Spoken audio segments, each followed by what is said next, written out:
अगर तुम्हें कोई कहता है कि न्यूयॉर्क के बीचों बीच एक ऐसा अंडरग्राउंड रेलवे स्टेशन है जहाँ से तुम टाइम ट्रेवल कर सकते हो और सीधा पहुंच जाओगे 1894 को, क्या तुम मानोगे? तुम्हारा नहीं पता, बट आज की स्टोरी का मेन कैरेक्टर चार्ली, जिसने मान लिया था कि हाँ ऐसा कुछ होता है। बट वेट, क्या ये सस्ता?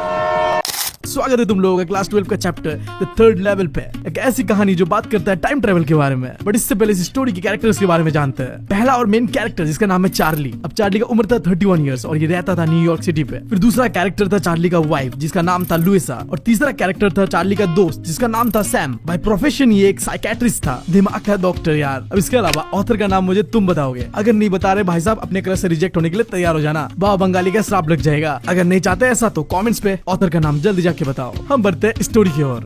तो हमारी कहानी का शुरुआत होता है अमेरिका के न्यूयॉर्क सिटी के बीचों बीच एक अंडरग्राउंड रेलवे स्टेशन से। इस स्टेशन का नाम था ग्रैंड सेंट्रल स्टेशन। वैसे तो इस अंडरग्राउंड स्टेशन पे दो लेवल्स थे। पहले लेवल पे थे आज के जमाने के मॉडर्न ट्रेन जो कि लंबे लंबे दूरियों को तय करता था, और दूसरे लेवल पे था सब अर्बन ट्रेन जो कि एक शहर से दूसरा शहर जाता था। बट हमारी स्टोरी का मेन कैरेक्टर चार्ली ने एक तीसरा लेवल भी देखा था इस स्टेशन पे, और ये स्टेशन सीधा उसे टाइम ट्रेवल करवाता है, सीधा लेके जाता है 1890s के समय पे। और जब चार्ली ये बात अपने दोस्तों को कहता है तो हर कोई उसके ऊपर हंसता है। पूरे न्यूयॉर्क सिटी पे अगर किसी को भी पूछा जाता कि ग्रैंड सेंट्रल पे कितने लेवल्स है, सब कहते हैं 2। बट चार्ली का मानना था कि एक तीसरा लेवल भी होता है। अब चार्ली समझ नहीं पा रहा था कि सच में उसने टाइम ट्रेवल करा था या थी उसकी कोई दिमाग की बीमारी है। वो जाता है अपने साइकेट्रिक फ्रेंड सैम के पास। भाई साहब, मैं यार हमेशा सोचता था काश यार मेरा भी कोई एक साइकेट्रिक फ्रेंड होता, बट जो मेरे दोस्त है उन्हें तो साइकेट्रिस्ट की जरूरत है यार, बनना तो दूर की बात है। खैर मुद्दे पे आता है। जब चार्ली ने अपने दोस्त को बताया कि उसने एक थर्ड लेवल भी देखा है ग्रैंड सेंट्रल स्टेशन पे, जो कि सीधा उसे टाइम ट्रेवल करवा रहा था 1890s पे, तो उसका दोस्त भी कहता है भाई ऐसा कुछ नहीं है, ये तेरे दिमाग का बहम है, तू ना यार डे ड्रीमिंग कर रहा है, यानी कि जागते जागते भी सपने देख रहा है, और ऐसा इसलिए हो रहा है क्योंकि तू अपनी जिंदगी से खुश नहीं है। अब चार्ली का वाइफ गुस्सा हो जाता है इस बात से। उसे ऐसा लगता है कि क्या मेरा बंदा मुझसे खुश नहीं है क्या? अब चार्ली का फ्रेंड बीच में आता है और सिचुएशन को संभालता है और कहता है ये सारी चीजें स्ट्रेस की वजह से। आज की इस मॉडर्न लाइफस्टाइल पे यार हर किसी को ना बहुत ज्यादा टेंशन है, और चार्ली को भी बहुत ज्यादा टेंशन है, इसलिए उसने ऐसे अनाप शनाप चीजें देख लिया है। वो ना अपने रियलिटी से भागना चाह रहा है। बट चार्ली का ऐसा बिल्कुल मानना नहीं था। आज के समय में किसको स्ट्रेस नहीं होता, बट क्या हर कोई थर्ड लेवल देख रहा है क्या? सिर्फ चार्ली को ही क्यों दिखा? अब इस बात पे उसका दोस्त साइकेट्रिस्ट फिर से काउंटर करता है, तू यार इस दौड़ भाग वाले जिंदगी से थक गया है मॉडर्न वर्ल्ड का, और तू चाहता है एक सुकून का जिंदगी जीना। और इसी के एक बहुत ही अच्छा एग्जांपल है जो तू स्टैम्प कलेक्ट करता है, वो भी एक रियलिटी से भागने का जरिया है तेरा। फिर चार्ली कहता है कि उसके दादा भी तो स्टैम्प कलेक्ट करते थे, वो तो अपने लाइफ से भाग नहीं रहे थे, उनका लाइफ बहुत ही चिल पीसफुल था। यहाँ तक कि यूएस के प्रेसिडेंट रोजवेल्ट भी स्टैम्प कलेक्ट करते थे। तो क्या वो सारे लोग ऐसे अपने लाइफ से भागना चाहते थे? ऐसा बिल्कुल नहीं है।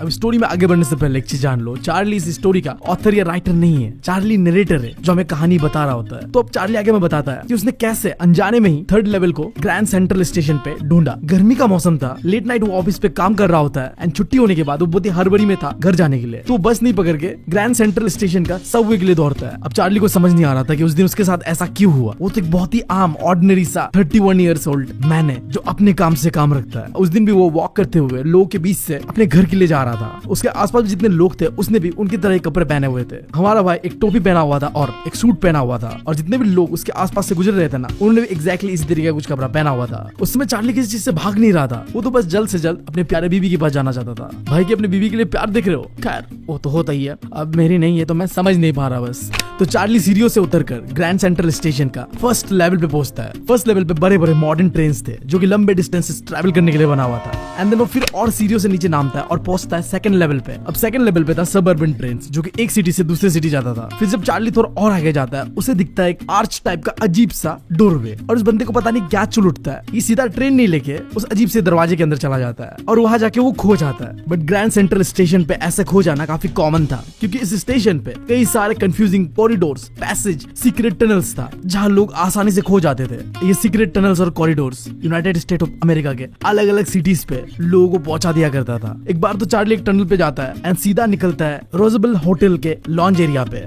ऐसे और एक बार चार्ली घुस जाता है एक रैंडम टनल के अंदर और वो सीधा जाके निकलता है 46 स्ट्रीट के रैंडम सा ऑफिस बिल्डिंग के बाहर। चार्ली को ऐसा लगता था कि ये ग्रैंड सेंट्रल स्टेशन एक पेड़ की तरह ग्रो कर रहा है, क्योंकि पता नहीं अंडरग्राउंड इस ग्रैंड सेंट्रल स्टेशन का सीक्रेट पैसेज टनल्स कहां तक फैला हुआ है। ये पूरा का पूरा ग्रैंड सेंट्रल स्टेशन एक पेड़ के रूट्स की तरह फैले ही जा रहा है। और भाई को ऐसा लग रहा था सच में कि शायद यहाँ कहीं एक एग्जिट है जहाँ से मॉडर्न वर्ल्ड से हम एस्केप कर सकते हैं। बट ये बात अपने साइकेट्रिस्ट दोस्त को नहीं कहता वो, क्योंकि तुम्हें पता है ये थोड़ा क्रेजी साउंड कर रहा है, राइट?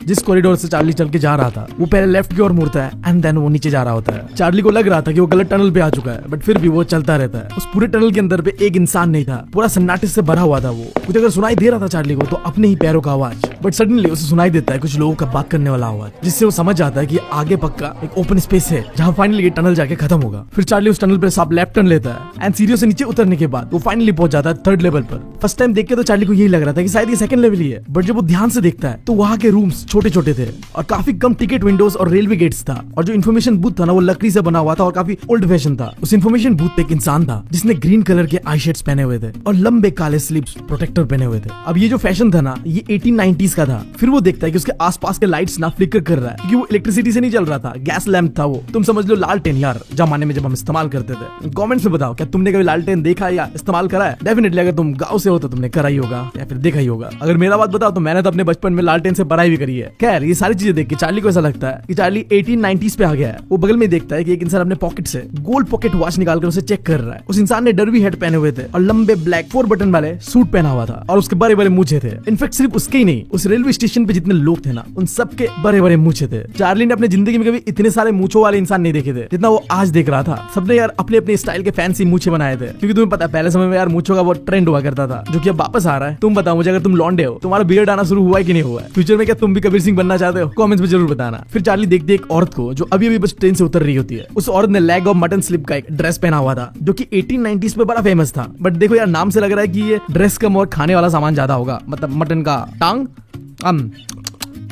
पता नहीं।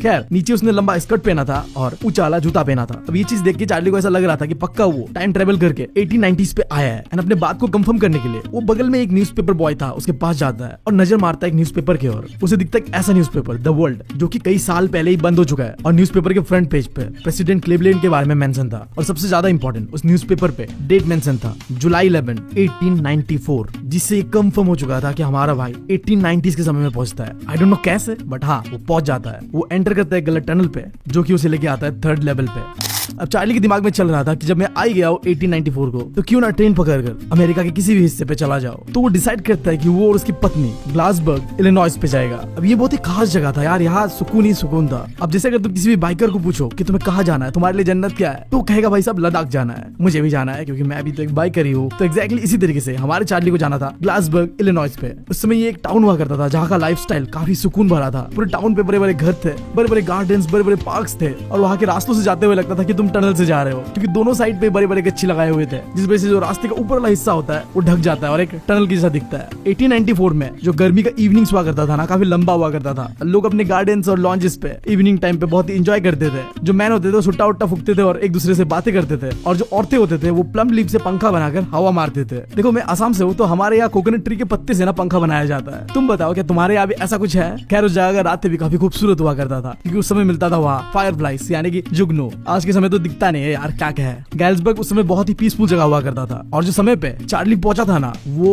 वर्ल्ड वॉर 1 होने से 20 साल पहले का समय था और वर्ल्ड वॉर 2 होने से 40 साल पहले का समय था। सो चार्ली काफी एक्साइटेड था इस जगह में जाने के लिए। वो टिकट काउंटर पे जाता है और 2 टिकट मांगता है। उस टिकट काउंटर में बैठा हुआ क्लर्क चार्ली को देखकर बहुत ज्यादा शॉक हो जाता है क्योंकि उसने ऐसा फैंसी हैट नहीं देखा था जैसा चार्ली ने आज पहना हुआ था। और जब चार्ली टिकट का पैसा दे रहा होता है ना तो बंदा देख के और घबरा जाता है। वो चार्ली को कहता है कि तू मुझे ठगने की कोशिश कर रहा है क्या? अगर तू सोच भी रहा है ऐसा तो ऐसा नहीं होने वाला। फिर वो उस जमाने के पैसे को दिखाते हुए कहता है कि तुम्हारे पैसे नहीं चलेंगे भाई, ऐसे पैसे लेके आओ। अब ये सीन होने के बाद चार्ली भाई का तो पूरा फट गया था। वो डर रहा था कहीं ये क्लर्क पुलिस को ना कंप्लेंट कर दे। और भाई जेल चाहे आज का हो या उस जमाने का हो, जेल जेल ही होता है। वो सीधा दुम दबा के भागता है 3rd लेवल से और बैक टू प्रेजेंट पे आ जाता है। बट ये अब चार्ली हार थोड़ी मानने वाला था। उसने डिसाइड कर लिया था कि वो पैसे जमा करेगा और दोबारा वापस जाएगा, टाइम ट्रेवल करेगा। तो अगले दिन लंच आवर के बाद वो बैंक पे जाता है और $300 निकालता है अपने बैंक से, जिसे वो कन्वर्ट करवाता है पुराने करेंसी पे, जिसके उसे मिलता है $200 से भी कम।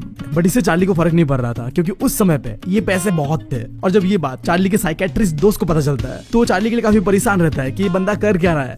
बट सैडली चार्ली को वो कॉरिडोर दोबारा कभी नहीं मिलता है जिससे ग्रैंड सेंट्रल का 3rd लेवल पे जाया जा सकता था और टाइम ट्रेवल करा जा सकता था। जब ये बात उसने अपने पत्नी को बताया कि वो टाइम ट्रेवल करके आया हुआ है और वो दोबारा करना चाहता है जिसके लिए उसने पैसे भी इकट्ठा कर लिया है, तो उसकी बीवी बहुत परेशान हो जाती है उसके बातों से और उससे प्रॉमिस करवाती है कि तुम दोबारा ये सब चीजें और नहीं करोगे। और उसकी प्यारे बीवी के ऐसा कहने पर वो मान भी जाता है क्योंकि बंदा अपनी बीवी से बहुत ज्यादा प्यार करता है। यार मैं भी करूंगा, बस मिल जाए मुझे। मिल नहीं रही है, अब क्या करे, है ना। तो वो छोड़ देता है दोबारा ये जो भी उसका नशा था टाइम ट्रेवल करने का, एंड अपने नॉर्मल रूटीन पे बैक करता है, जहाँ वो ऑफिस जाएगा और दौरे दौरे अपने बीवी के पास आएगा और वीकेंड्स पे वो स्टैम्प कलेक्ट करेगा। बट अब यहीं पे आता है कहानी पे ट्विस्ट। चार्ली तो छोड़ो, उसकी बीबी जिसने चार्ली को मना किया था कि थर्ड लेवल और ढूंढना मत, वो भी अब थर्ड लेवल को ढूंढना शुरू कर देता है। ऐसा क्या हो गया था उन दोनों मियाँ बीवी के साथ जो एक हफ्ते के अंदर अंदर वो दोनों दोबारा अब थर्ड लेवल को ढूंढना चाहते थे। देखो चार्ली को पता चलता है कि उसका जो साइकेट्रिस्ट दोस्त है ना, वो मिस्टीरियसली कहीं पे गायब हो गया है। अब चार्ली को शक होता है कि पक्का उसके दोस्त सैम को थर्ड लेवल मिल गया है, क्योंकि सैम ना सिटी बॉय था, हमेशा से ही वो शहरों पे पला भरा था शोर शराबों के बीच। तो जब भी वो ग्लासबर्ग के बारे में सुनता था ना, वो काफी फैसिनेट करता था। एक ऐसा जगह जहाँ पे सुकून है, शांति है, इस मॉडर्न वर्ल्ड के दौड़ भाग वाले जिंदगी से बिल्कुल अलग। वो भी टाइम ट्रेवल करना चाहता था, वो भी 1894 पे जाना चाहता था। अब चार्ली को शक हो रहा था कि सैम को थर्ड लेवल मिल गया और वो टाइम ट्रेवल करके ग्लासबर्ग पे पहुंच भी गया है। भाई देख लो, ऐसा होता है दोस्ती, तुम पहले अपने दोस्त को पागल पागल कहते हो एंड देन तुम खुद ही वहां चले जाते हो। भाई साहब आजकल दोस्तों पे भरोसा नहीं करा जा सकता बिल्कुल। अगर दोस्त ऐसे होते तो बिल्कुल नहीं। अब वो बंदा जाता है, अब वो अपने दोस्त का ठीक है जलाने के लिए लेटर भी लिखता है उसे। देखो एग्जैक्टली होता क्या है। एक रात को चार्ली अपने स्टैम्प कलेक्शन को देख रहा होता है और उसी में उसे एक दिखता है बहुत ही पुराना सा फर्स्ट डे कवर। अब मैं पहले तुम्हें फर्स्ट डे कवर क्या होता है वो बता दूं एंड देन स्टोरी पे आगे बढ़ेंगे। सो देखो, तुमने तो कभी स्टैम्प कलेक्ट नहीं करा होगा, बट जो करते हैं ना तो उनके साथ सीन ऐसा रहता है। तो जब भी स्टैम्प को इशू करा जाता है तो जो स्टैम्प कलेक्ट करते हैं ना, वो झट से जाके स्टैम्प्स को खरीद लेते हैं। बट दिक्कत ये है कि अब लोगों को कैसे बताया कि जिस दिन इशू करा गया उसने उसी दिन उसे खरीदा है। तो इस चीज का सोल्यूशन था, वो एक एम्बलप लेते हैं, उसके अंदर पे खाली पेपर डालते हैं, कुछ लेटर वेटर नहीं होता है, और उस एम्बलप के ऊपर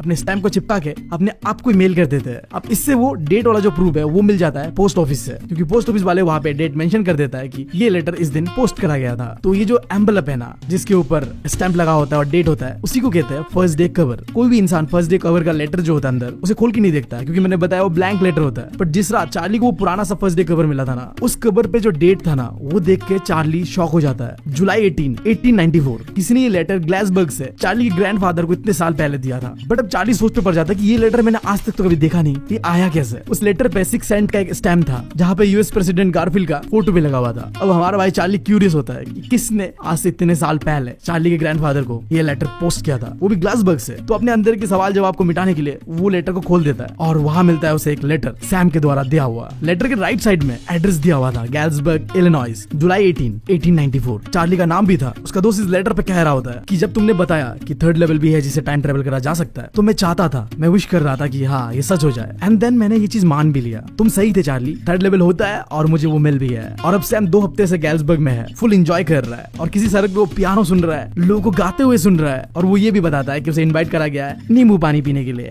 भाई साहब कैसा दोस्त है यार। खैर वो आखिर में चार्ली और लुइसा को कहता है कि तुम लोग भी आ जाओ यार, जब तक तुम लोगों को थर्ड लेवल नहीं मिलता मैं तुम लोग का इंतजार कर रहा हूँ यहाँ पे। ऐसा दोस्त, अकेला चला गया तू, भाई साहब जाते हुए अपने भाई को याद नहीं किया, कैसा दोस्त है यार ये। आखिर में अपना साइन करता है सैम एंड देन ये लेटर यही तक था। अब सैम तो यार मस्त पास्ट पे जाके नींबू पानी पी रहा है और हमारे भाई को यहाँ पे दिक्कत पे डाल दिया है। अब भाई हर हफ्ते जब भी वीकेंड्स होता है थर्ड लेवल को ढूंढ रहा होता है, बट उसे मिलता ही नहीं है। बट उसे ये पता चलता है कि सैम ने $800 कन्वर्ट करा है पुराने करेंसीज पे, और जितना पैसा उसने कन्वर्ट कराया है ना उस जमाने के हिसाब से वो बहुत था। शायद वो वहां जाकर hay feed and grain business start करेगा। अब ये कोई जानवरों का चारा घास फूस का बिजनेस है, क्योंकि देखो वो साइकेट्रिस्ट था, दिमाग का डॉक्टर। बट उस समय में किसी को दिमाग का दिक्कत था ही नहीं, हर कोई अपना सुकून भरा जिंदगी जी रहा था। तो उसके बाद दिमाग का इलाज कराने आएगा कौन। तो हमेशा से बात करता था कि उसे पुराने समय का इस तरीके का कुछ बिजनेस स्टार्ट करना है, जानवरों का घास फूस का बिजनेस। तो वो शायद यही करके अपना जिंदगी जी रहा होगा। तो यार इसी के साथ ये स्टोरी होता है खत्म। इस स्टोरी को पढ़ने के बाद मैं अपने दोस्तों के ऊपर कभी भरोसा नहीं करूंगा अगर उसने कुछ भी कहा तो। शुरुआत से वो कह रहा था कि भाई साहब ये तुम्हारे दिमाग की कोई बीमारी है, तुम डे ड्रीमिंग कर रहे हो। और देखो दूसरी तरफ वो अपने ही दिमाग पे ख्याली पुलाव बना रहा था कि भाई साहब ऐसा अगर जाए कुछ हो जाए तो मैं तो चला ही जाऊंगा। और वो चला भी जाता है, वहां जाके वो नींबू पानी पी रहा है और लेटर लिख रहा है अपने दोस्त को, पियानो सुन रहा है, गाना गाते हुए सुन रहा है लोगों को। ऐसा थोड़ी होता है। खैर अब ऐसा हुआ था इस स्टोरी पे। उम्मीद तुम लोगों को पसंद आया होगा। अगर पसंद आया तो चैनल को सब्सक्राइब कर लेना। मिलता हूं मैं तुम लोगों से अगली वीडियो में। Thank you, love you all. मेरी आधी जिंदगी बीत गई, बट अब भी मैं लड़कियों के सामने बात करने से हकलाने लगता हूँ। बट आज की स्टोरी का मेन कैरेक्टर पैदा होने के बस 10 दिन बाद ही बातें करने लगता है। आज का स्टोरी है class 12 English the tiger king. कहानी एक ऐसे राजा की जो पैदा होने के बस 10 दिन बाद ही बातें करने लगता है, और बड़े होने के बाद वो 99 टाइगर्स को मारता है। बट अगर एक आखिरी टाइगर को मार देता और 100 टाइगर्स कंप्लीट कर लेता ना, तो किसी शेर के हाथ से नहीं मरता। बट वो ऐसा कर नहीं पाता है। वो एग्जैक्टली क्या होता है स्टोरी पे उसे डिटेल पे जानते हैं। आओ देखते हैं द टाइगर किंग चैप्टर को। बट इससे पहले मैं हूँ तुम लोगों का दोस्त और होस्ट बीवी, निकल चुका स्टोरी टेलर बनने के जर्नी पे। एक्सपर्ट नहीं हूँ, बट हाँ वो चीजें कर रहा हूँ जिससे मुझे अच्छा फील हो और तुम लोग को ये स्टोरी मरते दम तक याद रहे। तो चलो स्टार्ट करते हैं।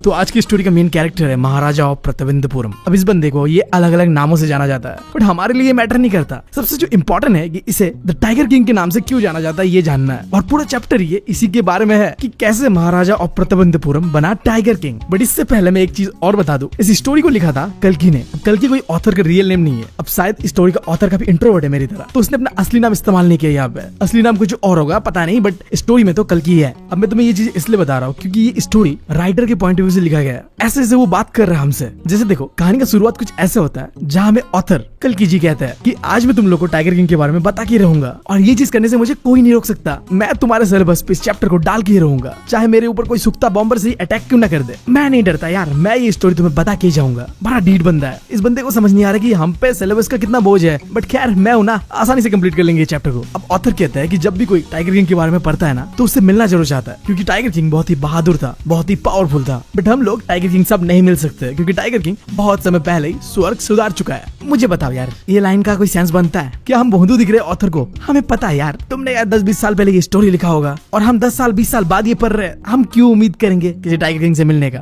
हमें तो बस एग्जाम में अच्छे मार्क्स आ जाए, इससे मतलब है, टाइगर किंग से मतलब नहीं है। खैर स्टोरी पे रहते हैं। जब टाइगर किंग पैदा होता है ना, तो उसके एस्ट्रोलॉजर यानी पंडित जी, तुम जो भी कह लो, उन्होंने टाइगर किंग के बारे में भविष्यवाणी करा था कि ये बच्चा बड़ा होकर बहुत बड़ा वॉरियर बनेगा। बट इसके बाद आगे पंडित जी कुछ कहने से हिचकिचाता है, बट सबके रिक्वेस्ट करने के बाद पंडित जी कहता है कि राजकुमार बहुत ही बड़ा एक योद्धा बनेगा, बट ये एक दिन मर जाएगा। बेसिकली पंडित जी कहता है कि राजकुमार अपने मौत से भाग नहीं पाएगा। और तभी वो 10 दिन पहले पैदा हुआ बच्चा बोलने लगता है। वो बच्चा कहता है कि ओ महान एस्ट्रोलॉजर, इस दुनिया में जिसने भी पैदा लिया उसे एक ना एक दिन मरना ही है। ये तुमने कौन सा बड़ा प्रेडिक्शन कर दिया है? कुछ काम की बातें बताओ, लाइक मैं कैसे मरूंगा। अब इस 10 दिन का एक बच्चा जब ऐसे बातें करने लगता है ना, तो यार हर कोई शॉक हो जाता है। लोगों को विश्वास नहीं हो रहा था कि एक छोटा सा बच्चा जो 10 दिन पहले बस पैदा हुआ है, वो बोल रहा है। ये कैसे पॉसिबल है? आई डोंट नो ये कैसे पॉसिबल है।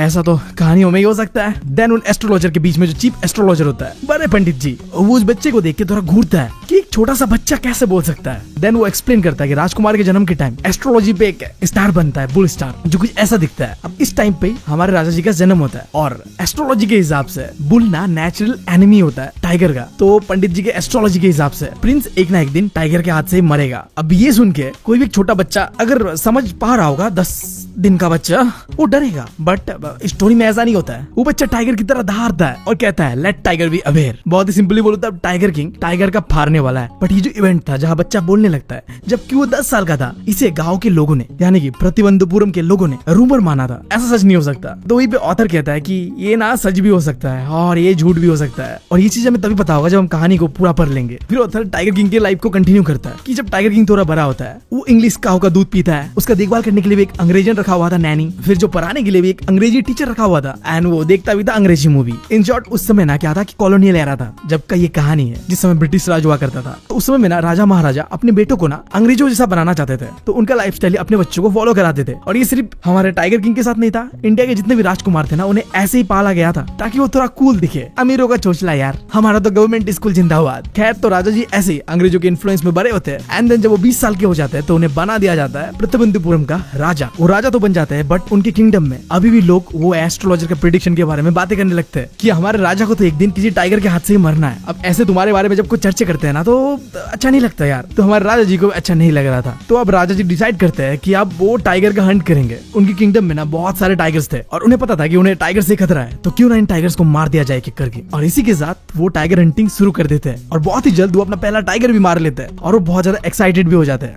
जिसके बाद वो उसी एस्ट्रोलॉजर को बुलाते हैं जिसने ये प्रेडिक्शन करा था, और दिखाते हैं वो मरा हुआ टाइगर को, और कहते हैं अब क्या कहोगे पंडित जी? तो पंडित जी आगे से कहते हैं कि आप शायद 99 टाइगर्स को आसानी से मार लोगे, बट आखिरी टाइगर से आप बच के रहना, वही आपके मौत का कारण बनेगा। तो यहाँ पे एस्ट्रोलॉजर महाराजा को ये समझाना चाह रहा है कि तुम्हारा जो मौत है ना, यानी कि तुम्हारा जो डेस्टिनी है ना, वो 100 टाइगर ही डिसाइड करेगा, यानी कि वही उसके मौत का कारण बनेगा। मतलब ये थोड़ा थोड़ा हमारे श्री कृष्ण और कंस मामा की स्टोरी तरह नहीं लग रहा तुम्हें? मुझे तो थोड़ा लग रहा है। अगर किसी को पता है ये स्टोरी तो कमेंट्स पे बताना जरूर। तो महाराजा यानी कि टाइगर किंग कहता है तो ठीक है, मैं 100 टाइगर को भी मार दूंगा, तब क्या होगा आप वो बताओ पंडित जी। तो एस्ट्रोलॉजर यानी कि वो पंडित जी कहता है कि अगर ऐसा कुछ हो गया ना, तो मैं अपने सारे एस्ट्रोलॉजी की किताब को जला दूंगा, अपने चोटी को भी काट दूंगा, और छोटे छोटे बाल बना लूंगा, और एक इंश्योरेंस एजेंट बन जाऊंगा।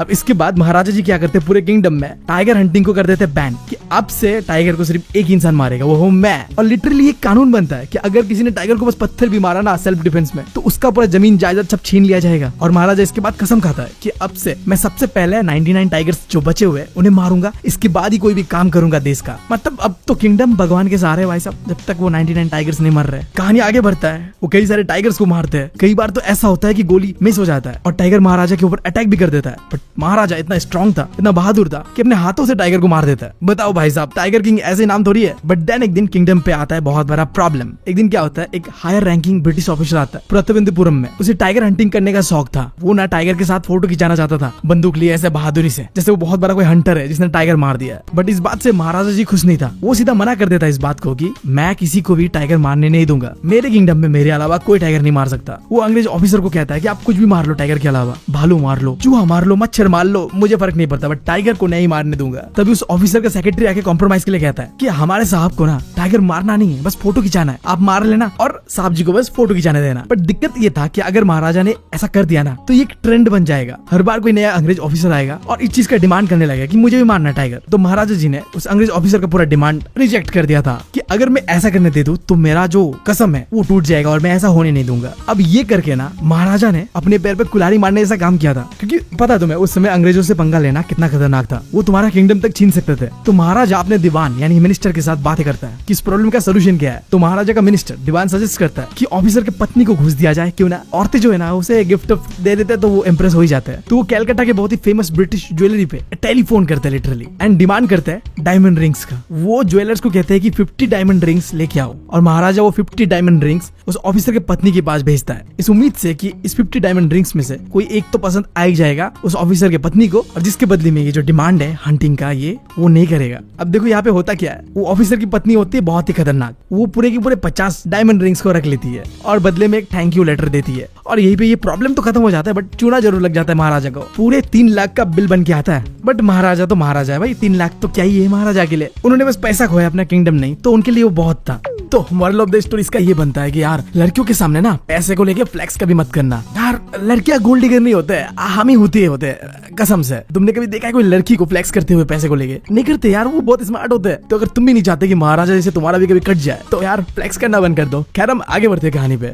इस इंसिडेंट के बाद टाइगर किंग फुल एंजॉय करते हुए 10 साल हंटिंग करता है टाइगर्स का। इन 10 सालों में 70 टाइगर्स को मारता है। बट पूरे 10 साल बाद एक नया प्रॉब्लम आता है टाइगर किंग के सामने। अब उनके किंगडम प्रतिविंदपुरम में एक भी टाइगर बचा नहीं था, क्योंकि सारे टाइगर्स को तो महाराज ने मार दिया था ना। तो अब महाराज एक नया प्लान बनाता है। एक दिन महाराज अपने दीवान के साथ बातें करता है, मुझे बस और 30 टाइगर्स मारने, बट हमारे किंगडम पे है नहीं। दीवान को ऐसा लगता है कि अब महाराज टाइगर नहीं मिल रहा तो हमें ना मार दे। वो कहता है महाराज मैं टाइगर नहीं हूँ। फिर महाराज हंसते हुए कहता है कि हाँ मुझे पता है कि तुम टाइगर नहीं हो, मैंने तुम्हें किसी दूसरे काम के लिए बोला है। दीवान मैं करने वाला हूँ शादी। अब ये सुन के दीवान फिर नॉनसेंस बातें करने लगता है। लाइक ये बंदा ना कैसे बन गया महाराजा का मिनिस्टर, बताओ। इस किंगडम का राजा भी होती है और उसका मिनिस्टर भी होती है, लग रहा है मुझे। इस बंदे के एडवाइस के चक्कर में 50 डायमंड रिंग्स देना पड़ा महाराज को। अब पता नहीं आगे और क्या क्या करने वाला है। दीवान आगे से कहता है महाराज मेरे तो दो बीवी है, मैं आपसे कैसे शादी कर सकता हूँ। अब ये बात सुन के महाराज को भी समझ आता है कि मेरा दीवान का दिमाग तो कहीं और ही है। वो हंसते हुए कहता है कि मैं कोई ह्यूमन प्रिंसेस से शादी करना चाहता हूँ, तुमसे नहीं। तुम मेरे लिए एक ऐसे प्रिंसेस को ढूंढो रॉयल फैमिली से जिसके किंगडम पे बहुत सारे टाइगर्स है। देख रहे हो महाराज का दिमाग, टाइगर मारने को लेकर ऑब्सेसिव बंदा। अब शादी भी एक ऐसे किंगडम के राजकुमारी से करेगा जिसके यहाँ बहुत ज्यादा टाइगर्स है। भाई गॉड, भाई साहब का डेडिकेशन टाइगर मारने को लेके, मतलब इतना डेडिकेशन अगर मेरा होता ना तो आज मेरा यूपीएससी क्लियर हो गया होता और मैं तुम लोगों ऐसे पढ़ा नहीं रहा होता। खैर दुखती नस पे हाथ नहीं रखता है, मजबूरी का नाम जिंदगी है। खैर स्टोरी पे आगे बढ़ते हैं। दीवान ने जैसा जैसा महाराज ने कहा था उसी हिसाब से एक ऐसा किंगडम ढूंढा जहाँ पे बहुत ज्यादा टाइगर्स है, और उसके राजकुमारी से शादी करा दिया गया महाराज का। और शादी के बाद जब भी महाराज अपने ससुर के घर जाते थे तो 5-6 टाइगर तो मार के आते थे। मतलब देख रहे हो, किस्मत हो तो हमारे टाइगर किंग जैसा। ऐसे ही चलता है और टाइगर किंग कंप्लीट कर लेता है अपने 99 टाइगर्स। यस, इस बंदे ने 99 टाइगर्स मार दिया है, और ये सारे के सारे 99 टाइगर्स की स्किन को महाराज ने अपने पैलेस के हॉल पे चिपका दिया एज ए विक्ट्री सिंबल कि देखो मैंने 99 टाइगर्स को मार दिया। बहुत कुछ उखाड़ लिया भाई साहब आपने, शाबाशी ले लो हमारे ओर से। अब क्या आपके लिए किस तोपों की सलामी दे दूं मैं? बताओ, खोल दो अपना पैंट। मतलब लिटरली ये चैप्टर डाल के क्या करना चाहता है सीबीएसई हमारे साथ। खैर स्टोरी पे रहता है, अब ढाला है तो पर नहीं होगा। महाराज ने 99 टाइगर्स मारा, अब बचा था बस एक टाइगर, जिसके बाद उनका कसम पूरा हो जाता 100 टाइगर्स मारने का। बट यहाँ पे आता है दिक्कत वो आखिरी टाइगर को लेके। अब महाराजा के ससुर के किंगडम में भी जितने भी टाइगर्स थे वो खत्म हो चुका था। इस बंदे ने सारे के सारे टाइगर्स मार दिया था। अब उस आखिरी टाइगर को मारने के लिए महाराज को बहुत ज्यादा पापड़ बेलना पड़ता है, बहुत इंतजार करता है, बट उसे वो आखिरी टाइगर का दर्शन होता ही नहीं है। इससे जिससे अब महाराज घबराने लगता है और डरने लगता है, उसका फट जाता है। उसे याद आता है कि वो एस्ट्रोलॉजर क्या कहता है उसे कि तुम्हें 100 टाइगर से ही बच के रहना है। और तभी एक न्यूज आता है गांव से कि गांव में ना कई सारे शिप्स गायब हो रहा है। इसका मतलब एक ही है कि शायद गांव के आसपास कई टाइगर है। अब महाराज ये बात सुन के बहुत ज्यादा खुश हो जाता है। वो कहता है कि इस गांव के 3 साल का टैक्स माफ, मतलब बड़े आदमियों का ऐसा ही है, जब खुश होते हैं तो सब दे देते हैं। अब देखना आगे जब गुस्सा आएगा तो सब ले भी लेंगे। अब महाराज को लगता है कि उस गांव के फॉरेस्ट पे पक्का टाइगर मिलेगा, तो वो 3 साल का टैक्स माफ कर देते उस गांव का और फॉरेस्ट के लिए निकलते हैं और ढूंढना चालू करते उस टाइगर का। बट वो टाइगर उन्हें मिलता नहीं है। कई दिन वो बिताते हैं जंगलों पे, बट टाइगर का कोई नामो निशान नहीं होता है, जिससे अब महाराज को बहुत ज्यादा गुस्सा आ जाता है, वो फ्रस्ट्रेटेड हो जाता है और वो उस गांव के लोगों को कहता है कि अगर टाइगर नहीं मिला ना तो तुम लोग का जमीन का टैक्स डबल कर दूंगा मैं। देख रहे हो, मतलब ये बंदा पागल हो चुका है। और ऐसी पागलपंती देख के दीवान भी डर जाता है। दीवान को समझ आता है कि अगर महाराज को और एक टाइगर नहीं मिलता है ना तो ये बंदा कुछ गलत कर देगा। तो वो सीक्रेटली प्लान बनाता है। अपने पत्नी के साथ वो सीक्रेटली मद्रास जू में जाता है और एक बड़ा सा बुढ़ा टाइगर मद्रास जू से उठा के अपने फॉरेस्ट पे छोड़ देता है, ताकि महाराज इसे मार के अपना मन का संतुष्टि कर ले और मतलब महाराज का कसम जो है वो भी बुरा हो जाए और पूरा किंगडम भी इस पागल सन की राजा से बच जाए। अब ये जो टाइगर को लाके छुपाया गया था, ये सब रात को करा गया था दीवान के द्वारा। तो अगली सुबह को महाराज को अनाउंस करा गया कि जंगल में टाइगर मिल चुका है, जिस टाइगर को हम ढूंढ रहे थे। महाराज जाता है, उसे टाइगर दिखता है और वो टाइगर के ऊपर गोली चला देता है और गोली चलाने के बाद वो टाइगर गिर भी जाता है, जिससे महाराज खुश होके चिल्लाने लगता है कि ये मार दिया मैंने 100 टाइगर। तो महाराज ने जो कसम खाया था 100 टाइगर मारने का, वो महाराज को लगता है कि महाराज ने पूरा कर दिया है और अपने सैनिकों को कहता है जाओ उस टाइगर को मस्त बांध के पूरे किंगडम पे अब प्रोसेशन होगा। अब महाराज का डंका बजेगा कि यार टाइगर किंग ने 100 टाइगर मार दिया। अब तो रोला होगा महाराज का और ये कह के महाराज चले जाते वहां से। बट जब वो सोल्जर्स जाते हैं और देखते कि टाइगर तो मरा ही नहीं है, महाराज ने मिसफायर कर दिया था, टाइगर को गोली लगा ही नहीं था। टाइगर इतना बुढ़ा था, गोली की आवाज से उसका फट गया था और वो बेहोश हो गया था। बट ये बात अगर महाराज को जाके वो सोल्जर्स कह देते ना तो फिर शायद महाराज गुस्से में आके उन लोगों का जॉब तक छीन लेते और सजा तो कुछ अलग देते, पता नहीं। तो वो लोग क्या करते हैं, चुपचाप खुद ही टाइगर को मार देते गोली से। और ये बात महाराज को कभी पता ही नहीं चल पाता है कि उन्होंने तो 99 टाइगर्स को ही मारा है अभी तक। 100 टाइगर जिसके ऊपर उन्होंने गोली चलाया था वो तो मरा ही नहीं था, उसे तो उनके सोल्जर्स ने ही मारा था। बट खैर इसी तरह महाराजा बनता है द टाइगर किंग। उन्हें यही लगता है कि उन्होंने अपना 100वां टाइगर मार दिया और धूमधाम सेलिब्रेशन भी करते हैं इसका एंड अपने राजपाट पे ध्यान देते हैं। और कुछ ही दिन बाद उनके बेटे का बर्थडे होता है और टाइगर किंग सोचता है कि अपने बच्चे के लिए कुछ अच्छा सा गिफ्ट लाएगा, जिसके लिए वो अपने किंगडम के मेले पे जाता है और वहाँ जाके अलग अलग चीजों को देखता है, बट उसे कुछ पसंद नहीं आता है। एंड देन दिखता है उसे एक शॉप जहाँ पे उसे दिखता है एक लकड़ी का टाइगर टॉय। महाराजा को वो टॉय बहुत ज्यादा पसंद आता है। बट देखो ये टॉय ना बहुत ही सस्ता था, बट अगर वो दुकानदार ये कह देता है कि महाराजा जी आपने इतना सस्ता चीज क्यों पसंद किया, तो ये महाराजा की ईगो पे लग जाता। तो वो दुकानदार बहुत ही स्मार्टली कहता है, जैसे कि हर दुकानदार हुतिया बनाता है अपने कस्टमर्स को। तो ये बंदा सोचता है कि मैं अब महाराजा को हुतिया बनाऊंगा और कहता है ये जो डॉल है ना बहुत ही रेयर है महाराज, पूरे किंगडम पे ऐसा डॉल कहीं नहीं मिलेगा। बहुत ही कारीगरी से एक स्किल आर्टिस्ट ने ये डॉल तैयार किया है। और महाराजा को ये चिंदी सा टाइगर टॉय 300 रुपए में चिपका देता है और महाराजा भी खुशी खुशी ले लेते कि हाँ क्यों ना लिया जाए, महंगा है, रेयर है और क्या चाहिए अपने बच्चे के लिए। बट देखो यहाँ पे दिक्कत ये था कि इस टॉय को बनाने वाला जो कारपेंटर था ना वो बहुत ही एक घटिया अनस्किल्ड था। इस वुडन टाइगर टॉय का जो सरफेस था ना वो बहुत ही खुरदुरा था। तो जब घर में लाके किंग अपने बच्चे के साथ इस टॉय के साथ खेल रहा होता है ना तो उस टॉय का एक छोटा सा लकड़ी का टुकड़ा टाइगर किंग के उंगली पे चुप जाता है। महाराजा को लगता है कुछ नहीं है, नॉर्मल सा है। वो उंगली से वो लकड़ी को निकाल देता है एंड अपने बच्चे के साथ एज यूजुअल खेलना शुरू करता है। बट आगे जाके उस उंगली पे महाराजा को हो जाता है इन्फेक्शन और धीरे धीरे वो छोटा सा इन्फेक्शन महाराजा के पूरे हाथ पे फैल जाता है, जिसे ट्रीट करने के लिए मद्रास से 3 फेमस सर्जन को बुलाया जाता है और वो महाराज को ट्रीट करना स्टार्ट करते हैं, ऑपरेशन करते हैं। कुछ देर बाद वो तीनों सर्जन जनता के सामने निकल के आते हैं और अनाउंस करते हैं कि ऑपरेशन सक्सेसफुल रहा, बट महाराजा इज डेड। मेरे लाइफ का ये पहला ऑपरेशन के बारे में मैंने सुना है जहाँ ऑपरेशन सक्सेसफुल था बट महाराजा मर गया। तो कैसे ये ऑपरेशन सक्सेसफुल है तुम ही मुझे बताओ। खैर कहानी खत्म होता है। अगर तुम लोग को पसंद आया तो यार चैनल को सब्सक्राइब करे बिना जाना मत। और अगर मैं बहुत ज्यादा पसंद आ रहा हूँ तो यार हमारा एक एनिमेटेड चैनल भी है द सिबलिंग्स, तो उसे भी तुम चेकआउट कर सकते हो। मैं मिलता हूँ तुम लोग से अगले वीडियो में। Thank you, love you all. अगर तुम देखना चाहते हो हमारे प्लैनेट का पास्ट, प्रेजेंट और फ्यूचर तो welcome to Antarctica, the frozen library of Earth history. दुनिया के कोने में बसा हुआ ये कॉन्टिनेंट एंटार्क्टिका, जहाँ ना ही कोई सिटी है, ना ही कोई शोर शराबा है, ना ही कोई इंसान है, बस कुछ है तो ढेर सारा आइस, पेंगुइन्स और शांति ही शांति। और आज की स्टोरी का ऑथर तिसानी दोशी हमें लेके चलता है एक ऐसे जर्नी पे जिसका नाम है the journey to the end of the Earth. But इससे पहले मैं तुम लोगों का दोस्त और होस्ट बीवी निकल चुका स्टोरी टेलर बनने के जर्नी पे। एक्सपर्ट नहीं हूँ बट हाँ वो चीजें कर रहा हूँ जिससे मुझे अच्छा फील हो और तुम लोगों को ये स्टोरी मरते दम तक याद रहे। तो अगर तुम लोगों ने अभी तक चैनल को सब्सक्राइब नहीं किया तो जल्दी से कर लो। हम बढ़ते हैं स्टोरी की ओर।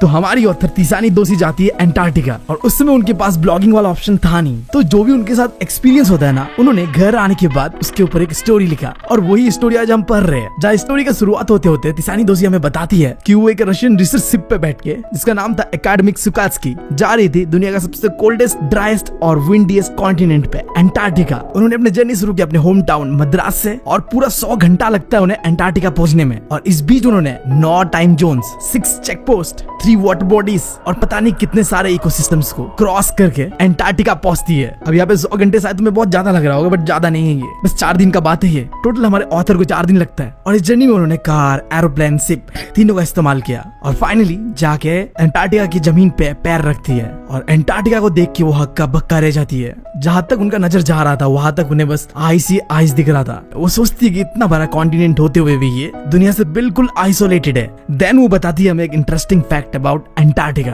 कि हाँ आज ये आइसोलेटेड है दुनिया से, बट एक समय ऐसा था जब अंटार्कटिका और इंडिया एक हुआ करते थे। ये बातें आज से 650 मिलियन ईयर्स अगो का, जब एक बहुत बड़ा लैंड मास हुआ करता था जिसका नाम था गोंडवाना। तुम कह सकते हो कि ये एक सुपर कॉन्टिनेंट था, जिसके अंदर south America, Africa, India, Antarctica और ऑस्ट्रेलिया, ये सब के सब एक साथ एक ही लैंड मास बना हुआ था जिसका नाम था गोंडवाना। उस समय का क्लाइमेट अंटार्कटिका से बिल्कुल अलग हुआ करता था। वहाँ इंसान नहीं पाया जाता था, बट हाँ डायनासोर्स और बड़े बड़े पेड़ पौधे ये सब थे। अगर तुम्हारे सर के ऊपर से जा रहा है ये बात कि क्या अंटार्कटिका में एक समय में पेड़ पौधे थे, वहाँ का क्लाइमेट भी हमारी तरह गर्म हुआ करता था? तो हाँ, एक समय में अंटार्कटिका में पेड़ पौधे और जानवर सारी चीजें थे, और ये गर्म क्लाइमेट, ये गच्ची, पेड़ पौधे, ये डायनासोर 500 साल तो बिल्कुल अच्छी तरीके से चलता है, बट 500 सालों के बाद जो ये बड़ा सा लैंड मास था गोंडवाना, ये टूटने लगता है और बनने लगता है जो आज का कॉन्टिनेंट है। और ये इसलिए हो रहा था क्योंकि समय के साथ क्लाइमेट चेंज हो रहा था, और क्लाइमेट चेंज होने के कारण डायनासोर्स भी खत्म हो जाते हैं। और इंडिया जो कि एक समय में अंटार्कटिका के साथ हुआ करता था, वो टूट के एशियन कॉन्टिनेंट के साथ जुड़ जाता है और बनता है उसके बाद हिमालय।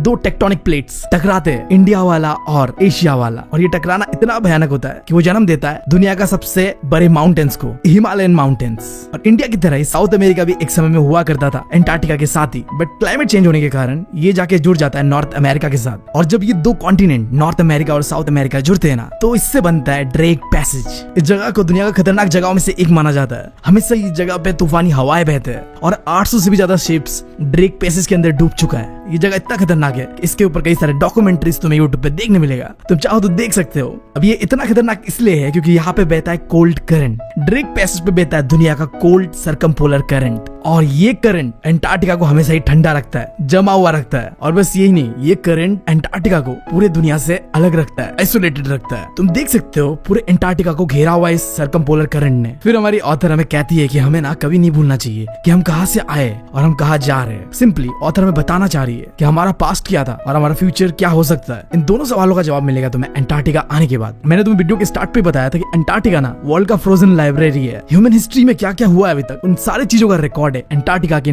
जमे हुए बड़े बड़े पहाड़ों के अंदर। और हमारा फ्यूचर कैसा होगा वो भी यही डिसाइड करेगा। तुमने कहीं ना कहीं ग्लोबल वार्मिंग का नाम सुना होगा कि हमारा अर्थ का टेम्परेचर बढ़ रहा है। अब इस वजह से क्या होगा, अंटार्कटिका का बर्फ पिघलेगा और इससे फिर क्लाइमेट में बहुत बड़ा चेंजेस देखने मिलेगा हमें। फिर हमारी ऑथर हमें कुछ टेक्निकल टर्म्स के बारे में बताती है, जो कि ऑथर ने अंटार्कटिका आने के बाद ही इन चीजों के बारे में जाना। अब तुम भी जान लो। अंटार्कटिका आने के बाद ऑथर को समझ आया कि ये कोऑर्डिनेट फोल्ड्स क्या है। जब टेक्टोनिक प्लेट्स टकराते हैं और माउंटेन्स बनता है, जैसे कि हमारा हिमालयन माउंटेन्स बना था जब एशियन प्लेट्स और इंडियन प्लेट्स टकराया था, उसी को कहते हैं। फिर दूसरा है प्रीकैम्ब्रियन ग्रेनाइट शील्ड। ये ऐसे स्टोन और रॉक्स है जिनमें हजारों सालों का हिस्ट्री दबा हुआ है। फिर तीसरा चीज ऑथर को पता चलता है कि ओजोन लेयर क्या होता है और कैसे कार्बन इस ओजोन लेयर को खत्म करते जा रहा है। और आखिरी चीज जो ऑथर को पता चलता है कि इवोल्यूशन क्या चीज होता है। हम बंदर से इंसान बन गए, क्या है ये? इवोल्यूशन ही तो है। और एक्सटिंक्शन, यानी कि जो डायनासोर्स एक समय में राज करते थे धरती पे, उनका आज नामो निशान नहीं। ये क्या है? एक्सटिंक्शन ही तो है। पता नहीं ऐसा क्या होगा जिससे हमारा भी खात्मा हो जाएगा। मतलब मैं जी के थक चुका हूँ यार। अब इस दुनिया में कोई जीने की ख्वाहिश मेरी बची नहीं है। हाँ मतलब कोई अच्छी बंदी मिल जाए तो जी लूंगा मैं,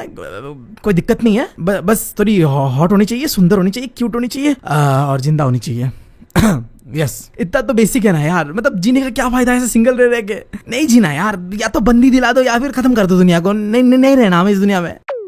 खैर बैक टू द स्टोरी। हमारी ऑथर तिसानी दोषी साउथ इंडिया से। मैडम जी ने तो अपना एग्जैक्ट लोकेशन बता दिया यार, कौन बताता है। हमारी ऑथर के घर ना 13.09 degree north of the equator Madras पे। अब जिस जगह से हमारी ऑथर बिलोंग करती है ना, साउथ इंडिया, यहाँ बहुत ज्यादा गर्म होता है। अब यहाँ से ऑथर को जाना है अब 2 हफ्ते के लिए अंटार्कटिका, जहाँ वर्ल्ड का 90% बर्फ जमा हुआ है, यानी कि वहाँ बहुत ज्यादा ठंडा होगा। अब ऐसे जगह 2 हफ्ते बिताना ऑथर के लिए बहुत ज्यादा मुश्किल हो जाता है। किताब के अंदर 3 तरीके का प्रॉब्लम्स के बारे में बात करा गया, जैसे कि सर्कुलेटरी, ठंडी जगह में जब जाते हैं तो हमारा खून जो सर्कुलेट करता है बॉडी में, वहां में भी थोड़ा दिक्कत देता है, हाथ पैर जो है सुन पड़ जाता है, ब्लड प्रॉपर्ली सर्कुलेट नहीं कर रहा होता है। दूसरा मेटाबॉलिक फंक्शन, यानी कि जो खाना डाइजेस्ट करने का कैपेबिलिटीज, ये सब है। तो ऐसा ठंडा जगह पे जाके तुम्हारा जो मेटाबॉलिक फंक्शन है ना, चीजों को डाइजेस्ट करना थोड़ा मुश्किल होता है। और बस यही नहीं, ऑथर के साथ तो दिमाग में भी लोचा चल रहा था, जो इमेजिनेशन करने का कैपेबिलिटीज होता है ना, वहां भी असर पड़ रहा था ऑथर का। हमारी ऑथर को ऐसा फील होता है कि वो वॉक कर रही है एक बड़े सफेद पिंग पॉन्ग बॉल के अंदर, जहाँ कोई भी इंसानों का नामो निशान नहीं है। बस चारों ओर कुछ दिख रहा है तो बस सफेद बर्फ से भरा हुआ चादर, ना कोई गच्छी दिख रहा है, ना कोई बिल्डिंग्स दिख रहा है, और ना कोई बिलबोर्ड्स दिख रहा है। अंटार्कटिका के अंदर पे ऑथर को दिखता है एक छोटा सा इंसेक्ट माइट्स, और दिखता है बड़ा सा ब्लू व्हेल, और दिखता है ऑथर को बड़े बड़े आइसबर्ग्स। यूरोप का जो कंट्री है बेल्जियम, उसके साइज का बड़ा आइसबर्ग दिखता है। और सबसे इंपॉर्टेंट, अंटार्कटिका के अंदर पे दिन रात का सीन ही नहीं है। अगर विंटर होता है तो रात ही रात होगा, दिन होगा ही नहीं। और अगर समर का मौसम होता है तो 24 आवर्स दिन ही दिन होगा, रात नहीं होता है, सूरज ढलता ही नहीं उधर, क्योंकि दुनिया का आखिरी कोना है ना। और सबसे इंपॉर्टेंट चीज जो ऑथर को दिखता है अंटार्कटिका के अंदर पे, जिस चीज का हम सबको तरास है, शांति सुकून भरा पड़ा है यार। शोर शराबे के नाम पे बस जब कोई एवलांच आ जा रहा है, जहाँ बर्फ का कोई टुकड़ा पहाड़ से गिर रहा है, इन सब का ही शोर शराबा है उधर। वहाँ मम्मी नहीं चिल्ला रही है खाना खा ले, सुअर की तरह क्यों पड़ा हुआ है। नहीं नहीं नहीं, अगर कभी पैसा होगा ना तो मैं सोच रहा हूँ अंटार्कटिका जाके बस जाऊं, एक लौता घर होगा मेरा। आ जाना तुम लोग भी कभी कभी छुट्टी मनाने मेरे घर पे। खैर आगे स्टोरी में हमारी ऑथर को अंटार्कटिका आने के बाद अर्थ का जियोलॉजिकल हिस्ट्री के बारे में काफी कुछ पता चल चुका था। लाइक कैसे एक समय में इंडिया और अंटार्कटिका एक साथ थे, एक सिंगल कॉन्टिनेंट के अंदर। एंड देन ऑथर को ये भी पता चलता है कि कैसे ड्रिफ्ट पैसेज की वजह से कोल्ड करंट ने पूरे अंटार्कटिका को पूरे दुनिया से आइसोलेट और ठंडा करके रखा हुआ है। बट अब आगे ऑथर को ये पता चलता है कि जो आगे आने वाला फ्यूचर है ना, यहाँ में काफी सारा दिक्कतें है, और इन दिक्कतों का कारण हम इंसान है। हमने कुछ ऐसी चीजें करा है जिस वजह से फ्यूचर में धरती खतरे में आ जाएगा। ह्यूमन सिविलाइजेशन बस कुछ 12,000 सालों का ही है। इससे पहले तुम्हें पता है कि डायनासोर का राज हुआ करता था, बट ये जो छोटा सा समय है 12,000 साल, ये हमारे अर्थ का हिस्ट्री के लिए बहुत ही कुछ सेकंड्स का है। बट इतने छोटे समय में भी हमने ऐसे ऐसे बसर मचाया ना कि आज धरती खतरे में है। इंसानों ने इतने छोटे समय में ही पूरी नेचर को डोमिनेट करा है। हमने बड़े बड़े बिल्डिंग्स बनाया, विलेजेस बनाया, सिटीज बनाया, मेगा सिटीज बनाया, और समय के साथ पॉपुलेशन भी ऐसे बढ़ रहा है कि क्या बताए भाई साहब, रुकने का नाम ही नहीं ले रहा है। इंसान खुद के साथ तो लड़ ही रहे, साथ ही साथ जो अदर क्रीचर्स है जो इस धरती पे है ना, उनके साथ भी लड़ रहे। तुम देखो यार, कितने सारे जानवर धरती से मिट गए हमारे वजह से, और पता नहीं आगे आने वाले समय में और कितने हमारे वजह से खत्म हो जाएंगे। हम फॉसिल फ्यूल्स को बर्न कर रहे हैं, जिससे कार्बन डाइऑक्साइड का अमाउंट अर्थ के अंदर पे बढ़ रहा है, और ये कार्बन डाइऑक्साइड अर्थ का टेम्परेचर को बढ़ा रहा है। और अगर ऐसे धरती का टेम्परेचर बढ़ता रहा ना, तो ये एक दिन ओजोन लेयर को बिल्कुल खत्म कर देगा। हमारे धरती पे जो लाइफ एग्जिस्ट करता है ना, इसका सबसे बड़ा कारण है कि अर्थ के अंदर पे है ओजोन लेयर, जो इससे सूरज के यूवी रेज से प्रोटेक्ट करता है। बट जो कांड हम कर रहे हैं ना, इससे ज्यादा दिन ये ओजोन लेयर लास्ट करेगा नहीं, और एक दिन ऐसा आएगा जब ये ओजोन लेयर डिस्ट्रॉय हो जाएगा, साथ साथ हम भी डिस्ट्रॉय हो जाएंगे। तो यार इसीलिए ना क्लाइमेट चेंज जैसा टॉपिक हमारे लिए बहुत ज्यादा इंपॉर्टेंट है। बट हम इंसान क्लाइमेट चेंज को लेकर बिल्कुल अभी तक सीरियस नहीं है। पता नहीं कब होंगे। वो जो हम साइंस फिक्शनल मूवीज में देखते हैं, कहीं ऐसा हाल हमारा सच में ना हो कि हमारे करतूतों की वजह से हमें अपना अर्थ छोड़ के दूसरा प्लैनेट ढूंढना पड़े। इसीलिए जो लोग क्लाइमेट चेंज को लेकर सीरियस है, उन्हें पता है कि आगे क्या हो सकता है। वो लोग सवाल कर रहे हैं कि अंटार्कटिक के जो वेस्ट पे जो आइस शीट है ना, क्या वो पूरी तरीके से मेल्ट हो जाएगा, और क्या गल्फ स्ट्रीम का जो ओशन करंट है उसका डायरेक्शन चेंज हो जाएगा, क्या ये दुनिया खत्म हो जाएगा एक दिन। ऑथर कहती है कि ऐसा हो भी सकता है और नहीं भी हो सकता है। ये पूरी तरीके से हमारे एक्शंस के ऊपर है कि हम क्या करते हैं। बट खैर जो भी हो, इस पूरे क्लाइमेट चेंज का फंडे पे अंटार्कटिका सबसे इंपॉर्टेंट रोल प्ले करेगा, क्योंकि अंटार्कटिका के आइस में जमे हुए 500 मिलियन ईयर्स के कार्बन हिस्ट्री, यानी कि आज से 5 लाख साल पहले जो भी चीजें हुआ है ना, उन सब का रिकॉर्ड अंटार्कटिका के इन बर्फों में जमा हुआ है, छुपा हुआ है, दबा हुआ है। जब मैंने इस चैप्टर के बारे में पढ़ा था तो मैं बहुत सोचता था ये चीज कि कहीं अंटार्कटिका के अंदर एक ऐसा वायरस ना हो जिससे दुनिया में ज़ॉम्बी एपोकलिप्स आ जाए, या फिर कोई एलियन शिप जो कि हजारों साल पहले धरती पर आया था, वो बस बर्फ पे जमा हुआ है। बस जैसे ग्लोबल वार्मिंग से क्लाइमेट चेंज आएगा, मेल्ट होगा आइस, तो वो एलियन बाहर निकलेंगे एंड दुनिया पे कब्जा कर लेंगे। कुछ भी हो सकता है ना। तुम बताओ तुम्हारा थ्योरी क्या है। खैर बैक टू द स्टोरी। अब आगे स्टोरी में हमारी ऑथर तिसानी दोषी बताती है कि ये जो ट्रिप है उनका अंटार्कटिका का, ये वो इसलिए कर पा रही है क्योंकि वो आई एक स्टूडेंट प्रोग्राम के अंडर। इस स्टूडेंट प्रोग्राम का नाम है the student on ice programme. इसके अंडर पे जो हाई स्कूल के बच्चे होते हैं उन्हें अंटार्कटिका पे लाया जाता है, यहाँ का एनवायरनमेंट से रूबरू करवाया जाता है, ताकि वो समझ पाए कि क्लाइमेट चेंज क्या होता है और कैसे ये हमारे अर्थ को इम्पैक्ट डाल सकता है। भाई देखो, ऐसी होती है पढ़ाई और ऐसा होता है स्कूल। मतलब बच्चे को एक्सपीडिशन करवाया जा रहा है, एक्सप्लोरेशन करवाया जा रहा है, एडवेंचर करवाया जा रहा है। बट हमारे स्कूल पे क्या होता था, सुबह 6 बजे उठा के कचरा उठाने दे दिया जाता था। कहेंगे कि अगर देश को बदलना है तो कचरा उठाओ। लो भाई साहब, अब कचरा उठाते उठाते कचरा ही बन गए हम। खैर खैर, बैक टू द स्टोरी।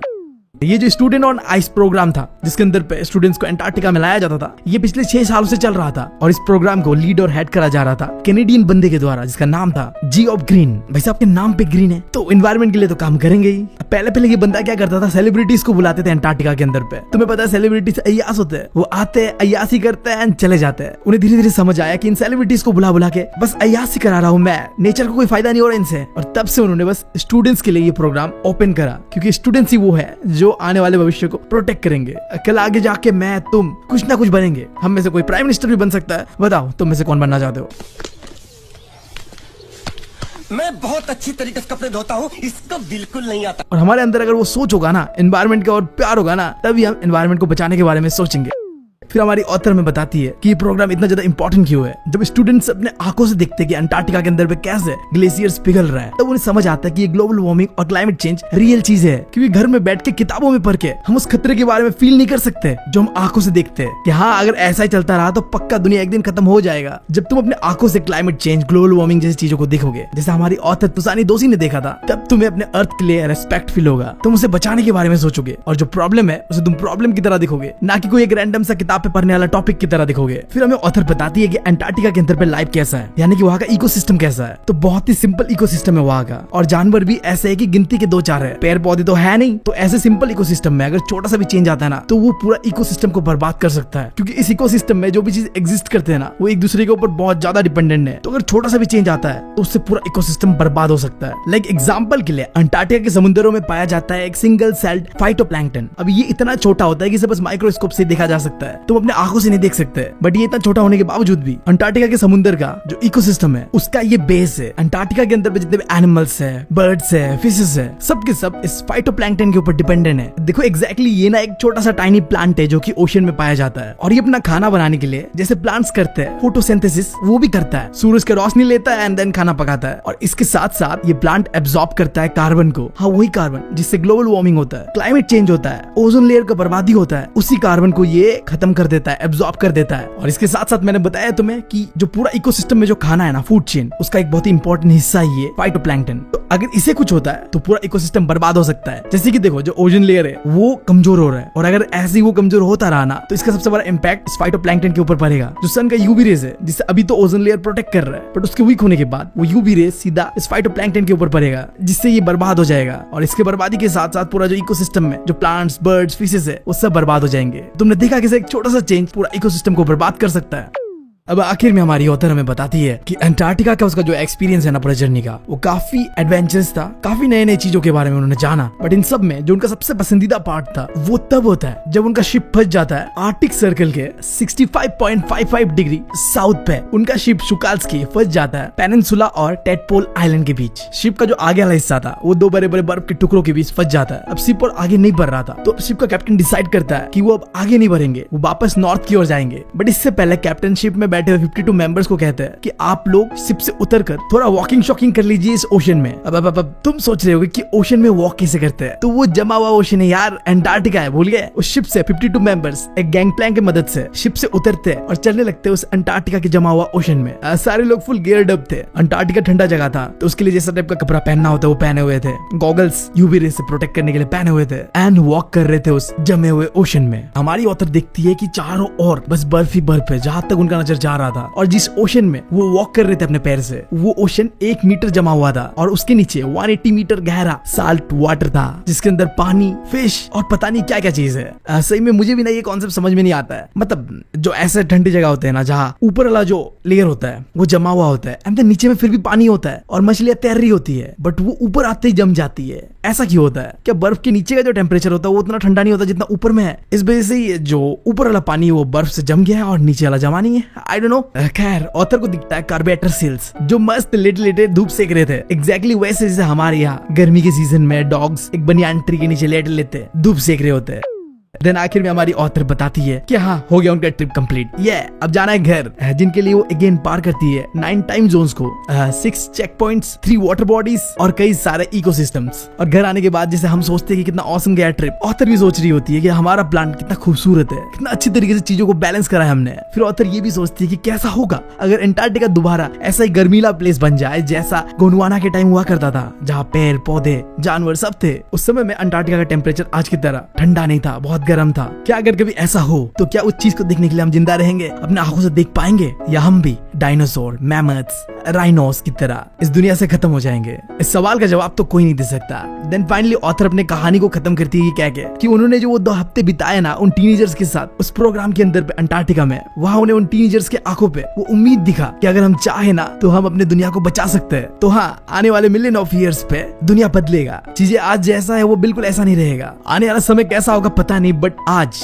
यानी कि जो उनका ट्रिप था ना, उस ट्रिप से उन्होंने इतना तो जान लिया था कि क्लाइमेट चेंज कैसे हो रहा है। उन्होंने बस एक दिन में कई सारी चीजों को देखा, बड़े बड़े आइस शीट को मेल्ट होते हुए देखा, ग्लेशियर्स को टूटते हुए देखा, और अंटार्कटिका के अंदर जो सडन वेदर पे चेंज हो जाता है, उन सारी चीजों को देखा। और इसी के साथ ये स्टोरी होता है खत्म। काफी लंबा था, आई नो, तुम अगर अभी तक हो तब तो मतलब तुमने झेल लिया ये स्टोरी। तो अगर तुम लोगों को पसंद आया मेरा काम और तुम चाहते हो कि मैं आगे ऐसे काम करता रहूं, तो यार चैनल को सब्सक्राइब कर लो, क्योंकि तुम लोगों का सपोर्ट मुझे बहुत ज्यादा जरूरी है।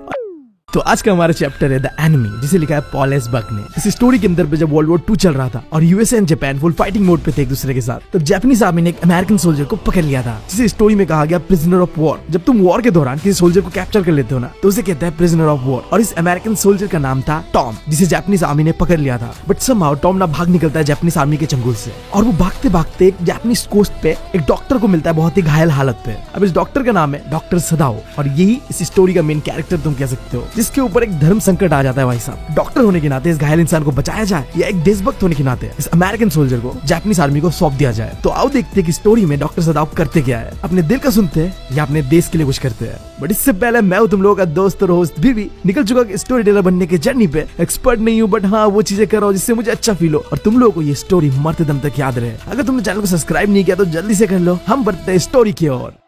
स्टोरी स्टार्ट होता है ये दिखाते हुए कि डॉक्टर सदाओ रहता है एक जापानीज कोस्टल आइलैंड पे। उस आइलैंड के चारों ओर पाइन ट्रीज थे, और बचपन में इन पाइन ट्रीज पे सदाओ चढ़ा करता था। और छोटे डॉक्टर सदाओ को उनके पापा अक्सर लेके जाया करते थे आसपास के सदर्न आइलैंड्स पे। पर्टिकुलरली एक आइलैंड को दिखाते हुए उनके पापा हमेशा कहते थे कि ये जो आइलैंड है ना, ये हमारे देश का भविष्य होगा। जिसके बाद हमारा छोटा डॉक्टर सदाओ सोचने लगता है और अपने पापा से कहता है कि कहाँ है हमारा भविष्य। उसका पापा कहता है कि मुझे नहीं पता, वो तो डिपेंड करता है कि हम क्या करते हैं। काफी फिलोसॉफिकल बातें चल रहे हैं बाप बेटों में। हमारे बाप के साथ तो ऐसा बात नहीं चला हमारा कभी। खैर, एक चीज जो कॉमन है मेरे बाप और सदाओ के बाप के बीच, कि दोनों ही बहुत ज्यादा स्ट्रिक्ट थे। मजाक वजाक करना तो भूल जाओ भाई साहब। डॉक्टर सदाओ के पापा उनके पढ़ाई को लेकर हमेशा ही सीरियस रहते थे। वो चाहते थे कि सदाओ पढ़ लिखे कुछ बड़ा करे, और सदाओ ऐसा ही करता है। अपने बाप के सपने को पूरा करने के लिए जब सदाओ 22 का होता है तो वो अमेरिका जाता है, और वहां जाके वो पढ़ता है सर्जरी एंड मेडिसिन के बारे में। और पूरे 8 साल बाद जब वो 30 का होता है तो अपने देश वापस लौटता है, एक डॉक्टर बनके और साथ ही साथ एक साइंटिस्ट बनके। डॉक्टर सदाओ ने अपने बाप के सपने को पूरा कर दिया था। अब तुम बताओ लॉन्डो, तुम कब कर रहे हो अपने बाप का सपना पूरा? मैंने तो अपने बाप के सपने पे हक दिया यार। अब तुम बताओ, क्या तुम भी हकने वाले हो या पूरा करने वाले हो सपने?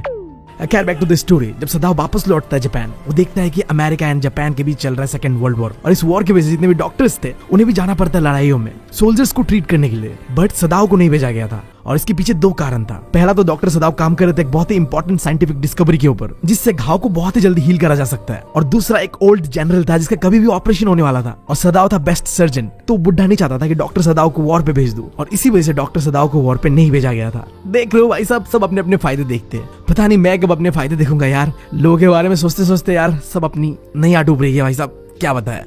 अब आगे स्टोरी में डॉक्टर सदाओ के बारे में मैंने जो भी चीजें तुम्हें बताया, डॉक्टर सदाओ का बचपन, कैसे ऊपर लिखे एक साइंटिस्ट डॉक्टर बनते हैं, ये सारी चीजें डॉक्टर सदाओ अपने घर के बैल्कनी में बैठे बैठे सोच रहे होते हैं। और साथ ही साथ उस बैल्कनी से समुद्र का व्यू दिख रहा होता है, जहाँ पूरा समुद्र कोहरे से, मिस्ट से भरा हुआ था। अब इस बदलते हुए मौसम को देख के डॉक्टर सदाओ अपने बीवी और 2 बच्चों के पास रूम पे जाने वाले थे, बट तभी दरवाजे से निकलती है उसकी बीवी हाना, और यही पे शुरू होता है एक बहुत ही छोटा सा रोमांटिक वाला सीन। दोनों एक दूसरे को पकड़ के समुद्र की ओर देख रहे थे और समुद्र का मजा ले रहे थे। अब यहाँ पे ना मैं डॉक्टर सदाओ को देख के थोड़ा जल रहा हूँ यार। मैं एक इंसान जिसने आज तक समुद्र को देखा तक नहीं, और दूसरी तरफ डॉक्टर सदाओ जिसने अपना बचपन भी वही बिताया और अब अपना जवानी और अपने बीवी के साथ भी वही पे रोमांटिक मोमेंट चल रहा है। ये गलत है भाई साहब। फिर अब आगे स्टोरी में बताया जाता है कि डॉक्टर सदाओ अपने बीवी हैना से कैसे मिलती है। तो दोनों का मुलाकात होता है अमेरिका के अंदर, और जब वो मिलते हैं ना, डॉक्टर सदाओ ये चीज पक्का कर लेता है कि ये बंदी जापानीज ही हो, वरना मेरा अब्बा नहीं मानेगा। डॉक्टर सदाव का किस्मत अच्छा था, उसकी बंदी जापानीज ही होती है और उसका अब्बा मान भी जाता है, बट वो शादी अमेरिका में नहीं करते, वो जापान आते हैं, अपने बाप से परमिशन लेते हैं एंड देन पूरा जापानीज तौर तरीके से शादी करते हैं। काश जिंदगी में जब मैं कभी शादी करूँ तो मेरा शादी भी इतनी स्मूथली हो जाए भाई साहब। घर वालों का ये चोचला मुझे नहीं चाहिए यार, मतलब फट जाती है।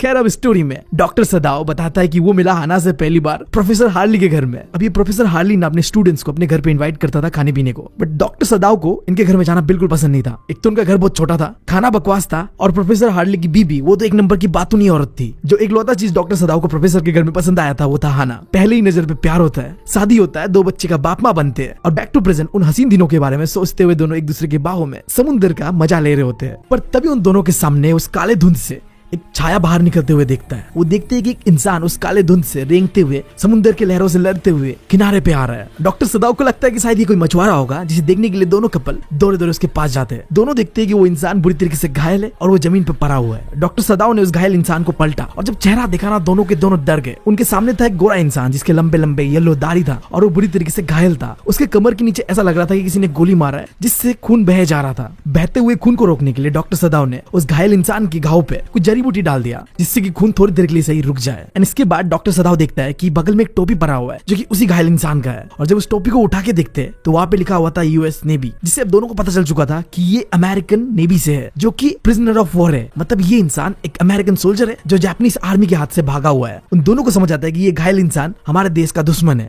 अब यहाँ पे अगर कोई भी नॉर्मल इंसान होता तो इस इंसान को पकड़ के जापानीज आर्मी को सौंप देता, बट यहाँ पे डॉक्टर सदाव था एक डॉक्टर, वो ये चीज कर नहीं पाया। दोनों पति पत्नी ने डिसाइड किया कि इसे घर लेके जाते हैं, हील करते हैं, जब ये ठीक हो जाएगा पूरी तरीके से तब इसे हम जापानीज आर्मी को सौंप देंगे। अब इसके बाद डॉक्टर सदाव और उसकी पत्नी हाना उस घायल सोल्जर को लेके डॉक्टर सदाव के पापा के रूम पे लेके लेटा देते हैं। एक समय में ये रूम डॉक्टर सदाव के पापा का हुआ करता था, बट अब ये रूम खाली था तो यहीं पे इस घायल सोल्जर को लेटा दिया जाता है। अब आगे हाना कहती है कि वो सोल्जर बहुत ही गंदा दिख रहा है, उसे साफ करना होगा। तो डॉक्टर सदाव कहता है कि लेके आओ पानी, मैं साफ कर देता हूँ। हाना कहती है नहीं, नौकर से साफ करवाते हैं। इसके बाद डॉक्टर सदाव उस घायल अमेरिकन सोल्जर को चेक करता है। वो सोल्जर लगभग 25 साल से भी कम का होगा, बट इस समय उसका कंडीशन बहुत ही बुरा है। वो जैसे तैसे सर्वाइव कर रहा है, बट अगर ऑपरेशन ना करा गया तो बहुत ही जल्द मर जाएगा। तो हाना कहती है कि अगर वो ऑपरेशन करते हुए मर गया तो डॉक्टर सदाव कहता है हमें कुछ तो करना ही होगा, ऐसे हम उसे छोड़ नहीं सकते मरने के लिए, बट उससे पहले इसे क्लीन करना होगा। ये कह के डॉक्टर सदाव रूम से निकल जाता है और उसके पीछे पीछे हाना भी निकल जाती है, क्योंकि हाना उस व्हाइट इंसान के साथ एक सेकंड भी अकेले अकेले रहना नहीं चाहती थी। अमेरिका छोड़ने के बाद हाना पहली बार किसी व्हाइट मैन से मिल रही थी, और जिस इंसान से वो मिल रही थी वो उनका देश का एनिमी था। अब हाना सीधा किचन पे जाती है और अपने 2 सर्वेंट, एक नैनी और एक ओल्ड गार्डनर को बताती है कि समुद्र के किनारे उन्हें एक व्हाइट मैन मिला जो कि एक अमेरिकन सोल्जर है जो बुरी तरीके से घायल है, और अब डॉक्टर सदाव उनका ऑपरेशन करने वाले हैं, जिसके लिए हाना उनके बच्चों का देखभाल करने वाली नैनी, जिसका नाम यूमी है, उसे कहती है कि गर्म पानी करो और उस व्हाइट मैन को क्लीन करो। बट हाना का ये सब बातें सुन के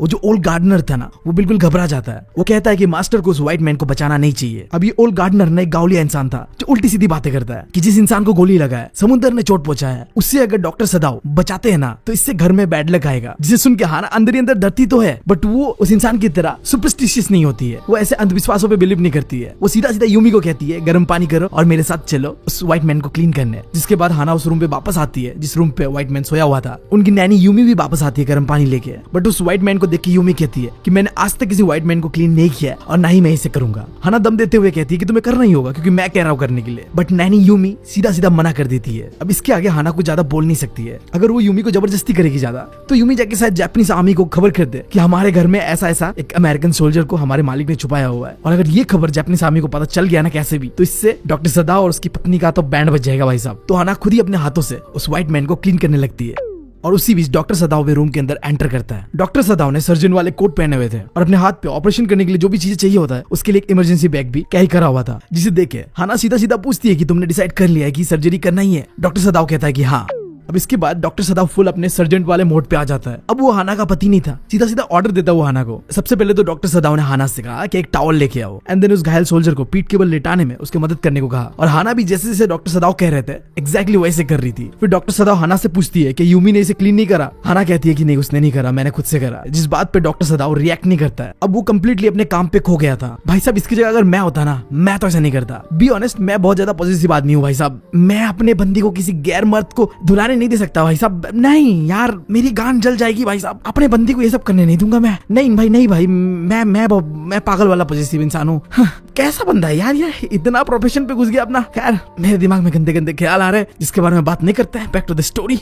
अब डॉक्टर सदाव अपनी बीवी से एक आखिरी चीज कहता है कि तुम्हें ना इसे जरूरत पड़े तो एनेस्थीसिया देना होगा। हाना कहती है कि बट मैंने तो आज तक कभी एनेस्थीसिया दिया ही नहीं। डॉक्टर सदाव कहता है कि आसान है, तुम कर लोगे।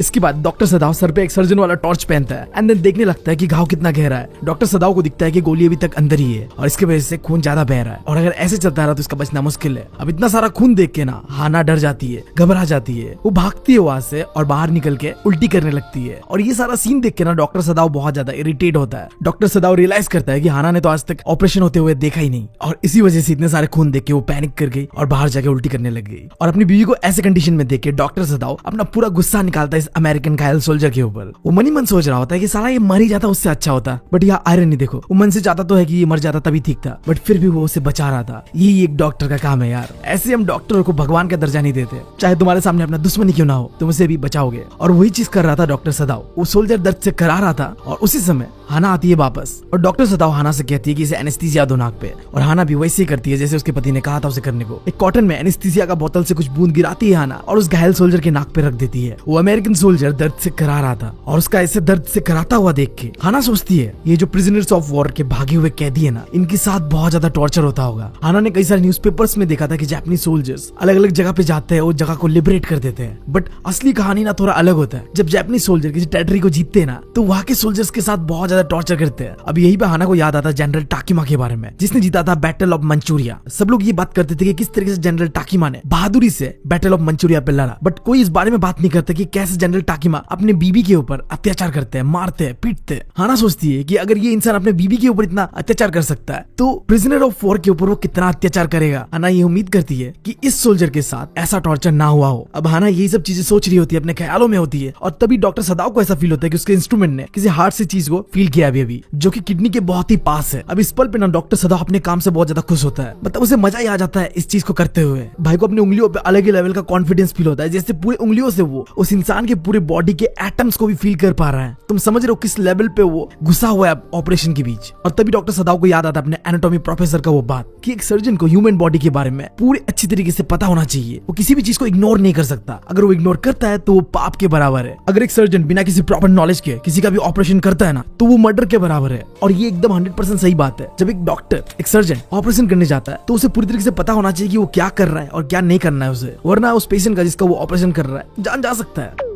खैर डॉक्टर सदाव का ना एक बीमारी था, तुम कह लो आदत था। जब भी वो ऑपरेशन कर रहा होता है ना किसी भी पेशेंट का, तो उसके साथ बातें करने लगता है, गुनगुनाने लगता है और अक्सर वो बातों बातों में उस पेशेंट को माय फ्रेंड कहता है। और अब इस अमेरिकन सोल्जर को भी वो माय फ्रेंड कहता है, जबकि वो उसका एनिमी है। डॉक्टर सदाव कहता है कि माय फ्रेंड, गोली बस तुम्हारी किडनी को लगते लगते बच गया। एक सेकंड के लिए डॉक्टर सदाव भूल जाता है कि ये उसका दुश्मन है और वो अपने मुंह से इसे माय फ्रेंड कहता है। थोड़ी देर में ऑपरेशन कंप्लीट होता है और उस अमेरिकन सोल्जर को बचा लिया जाता है। डॉक्टर सदाव उसका पल्स चेक करता है जो कि काफी वीक था, बट अभी भी उम्मीद था कि वो ठीक हो जाएगा बहुत ही जल्द। डॉक्टर सदाव अंदर से नहीं चाहता था कि वो जिंदा बचे, बट एज ए डॉक्टर वो अपने काम से मजबूर था और उसे बचा ही देता है। वो हाना को कहता है कि अब एनेस्थीसिया बंद कर दो और एक इंजेक्शन लेके उसके हाथ पे दे देता है और कहता है कि ये इंसान बच जाएगा। अब ऑपरेशन के कुछ समय बाद वो यंग अमेरिकन जागता है, बट वो बहुत ही ज्यादा कमजोर होता है और उसकी नीले आंखों में डर छुपा हुआ होता है। बट हाना को उसका सिचुएशन देख के बहुत बुरा लगता है। घर का कोई भी सर्वेंट उस अमेरिकन के लिए कुछ भी करने को तैयार नहीं था, तो हाना खुद अपने हाथों से उसके लिए खाना प्रिपेयर करके लाती है और उसे देती है। बट वो यंग अमेरिकन डर रहा होता है, उसे लगता है कि अब टॉर्चर करा जाएगा इसे या मार दिया जाएगा। तभी हाना कहती है डोंट बी अफ्रेड, जिसे सुन के वो यंग अमेरिकन सरप्राइज हो जाता है अंग्रेजी कैसे बोल रहे हो। हाना कहती है कि मैं लंबे समय तक अमेरिका में रही हूँ इसीलिए बोल पा रही हूँ, और साथ ही साथ हाना ये भी कहती है कि तुम बहुत ही जल्द स्ट्रॉन्ग हो जाओगे दोबारा। बट ऐसा नहीं था कि हाना को वो पसंद आने लग गया था, वो अभी भी नफरत कर रही थी उससे, बट भाई साहब दया भी आ रहा था तो वो हेल्प कर रही थी। अब पूरे 3 दिन बाद डॉक्टर सदाव दोबारा देखने आता है उस अमेरिकन को। वो आके देखता है कि यंग अमेरिकन बैठा हुआ है, जिसे देख के डॉक्टर सदाव चिल्लाते हुए कहता है कि तुमको जीने मारने की नहीं है, चुपचाप लेट जाओ, ऐसे मत बैठो। अब इसके बाद वो यंग अमेरिकन डॉक्टर सदाव से पहली बार बात करता है। मैं तुम लोगों को नाम बता देता हूँ उसका। इस यंग अमेरिकन का नाम है टॉम, याद रहेगा तुम्हें। तो टॉम डॉक्टर सदाव से पूछता है कि तुम मेरे साथ क्या करोगे, क्या तुम मुझे जापानीज आर्मी को सौंप दोगे? जिसके जवाब में डॉक्टर सदाव कहता है कि मुझे अभी नहीं पता कि मैं तुम्हारे साथ क्या करूंगा। अभी कानून के हिसाब से डॉक्टर सदाव को इस अमेरिकन को पुलिस को सौंप देना चाहिए, जिसे सुन के वो अमेरिकन कहता है कि नहीं ऐसा मत करना। जिसके जवाब में डॉक्टर सदाव कहता है कि अब तुम मुझसे कुछ भी बातें मत करना, अपना नाम तक मत बताओ जब तक मैं ना पूछूं। ये कह के वो उसके रूम से बाहर निकलता है। बाहर हाना इंतजार कर रही है डॉक्टर सदाव का। वो कहती है कि घर के नौकर ना अनसेफ फील कर रहे हैं अभी घर पे, वो घर पे रहना नहीं चाहते क्योंकि ये अमेरिकन इस घर पे रहता है। यहाँ तक कि उनको ऐसा लगने लगा है कि डॉक्टर सदाव और हाना दोनों भी अब अमेरिकन बनते जा रहे हैं। वो इतने सालों से अमेरिका में क्या है, तो अब अमेरिकन के लिए सिंपैथी ज्यादा ही कुछ आ रहा है इनका। जिसके जवाब में डॉक्टर सदाव हाना से कहता है कि ऐसा नहीं है, अमेरिकन हमारा एनिमी है, बट मुझे इस तरीके से ट्रेन करा गया है कि अगर कोई इंसान को मैं बचा सकता हूँ तो मैं कोशिश करूंगा उसे बचाने को, और वही मैं कर रहा हूँ। अब हाना कहती है बट ये चीजें हमारे नौकरों को समझ नहीं आ रहा। डॉक्टर सदाव कहता है कि हाँ मुझे पता है, वो लोग इस बात को कभी नहीं समझेंगे। अब स्टोरी में आगे डॉक्टर सदाव के सर्वेंट्स को कन्वर्सेशन करते हुए दिखाया गया है, जहाँ वो अपने मालिक को जज कर रहे हैं। 3 सर्वेंट्स होते हैं। पहला ओल्ड गार्डनर जो कहता है कि हमारे मास्टर को पता था कि उन्हें क्या करना है, जब वो इंसान ऑलमोस्ट मरने ही वाला था तो मास्टर ने उसे बचाया क्यों। जिसके जवाब पे डॉक्टर सदाव का खाना बनाने वाला कुक कहता है मास्टर को ना अपने काम पे बहुत घमंड है और इसीलिए मास्टर किसी को भी बचा लेते हैं। फिर डॉक्टर सदाव की नैनी यूमी कहती है बट उन्हें बच्चे के बारे में सोचना चाहिए, अगर बाप को ट्रेटर बना के पनिशमेंट दिया गया तो उन बच्चों का क्या होगा। अब जब ये तीनों सर्वेंट्स ही कन्वर्सेशन कर रहे होते हैं ना, तो ये सारे कन्वर्सेशन को हाना सुन रही होती है, और सर्वेंट भी ऐसा नहीं कि छुपा रहे होते, वो जानबूझ के सुनाते हुए टोंट मारते हुए ये कन्वर्सेशन कर रहे होते हैं। अब इसके बाद स्टोरी में सीन शिफ्ट होता है हाना और उस अमेरिकन सोल्जर के बीच के कन्वर्सेशन को दिखाते हुए, जहां वो अमेरिकन सोल्जर पहली बार कहता है कि उसका नाम टॉम है, बट हाना ये सुनती तो है बट उसका जवाब नहीं देती है, जो कि क्लियरली शो कर रहा था कि हाना उस इंसान से अटैच नहीं हो रही थी। हाना के लिए वो इंसान एक प्रिजनर था, एक एनिमी था। अब इसके बाद डॉक्टर सदाव हर दिन उस अमेरिकन प्रिजनर को आके चेक करता था, और जैसे उसके ऑपरेशन के घाव सूख जाते हैं तो उसकी सिलाई खोल देते हैं एंड कहते हैं कि 2 हफ्तों में तुम पूरी तरीके से ठीक हो जाओगे। और इसके बाद डॉक्टर सदाव सोचते हैं कि अब जाके मैं चीफ ऑफ पुलिस को रिपोर्ट कर दूंगा कि मेरे पास एक प्रिजनर है और आप इसे पकड़ के लेके जाइए। वो अपने टेबल पे आके बैठते हैं एंड टाइपराइटर पे लिखने भी लेते हैं, बट अंदर से आता है कि नहीं करना, हेजिटेट करते हैं एंड वहीं पे वो चीज को छोड़ देते हैं।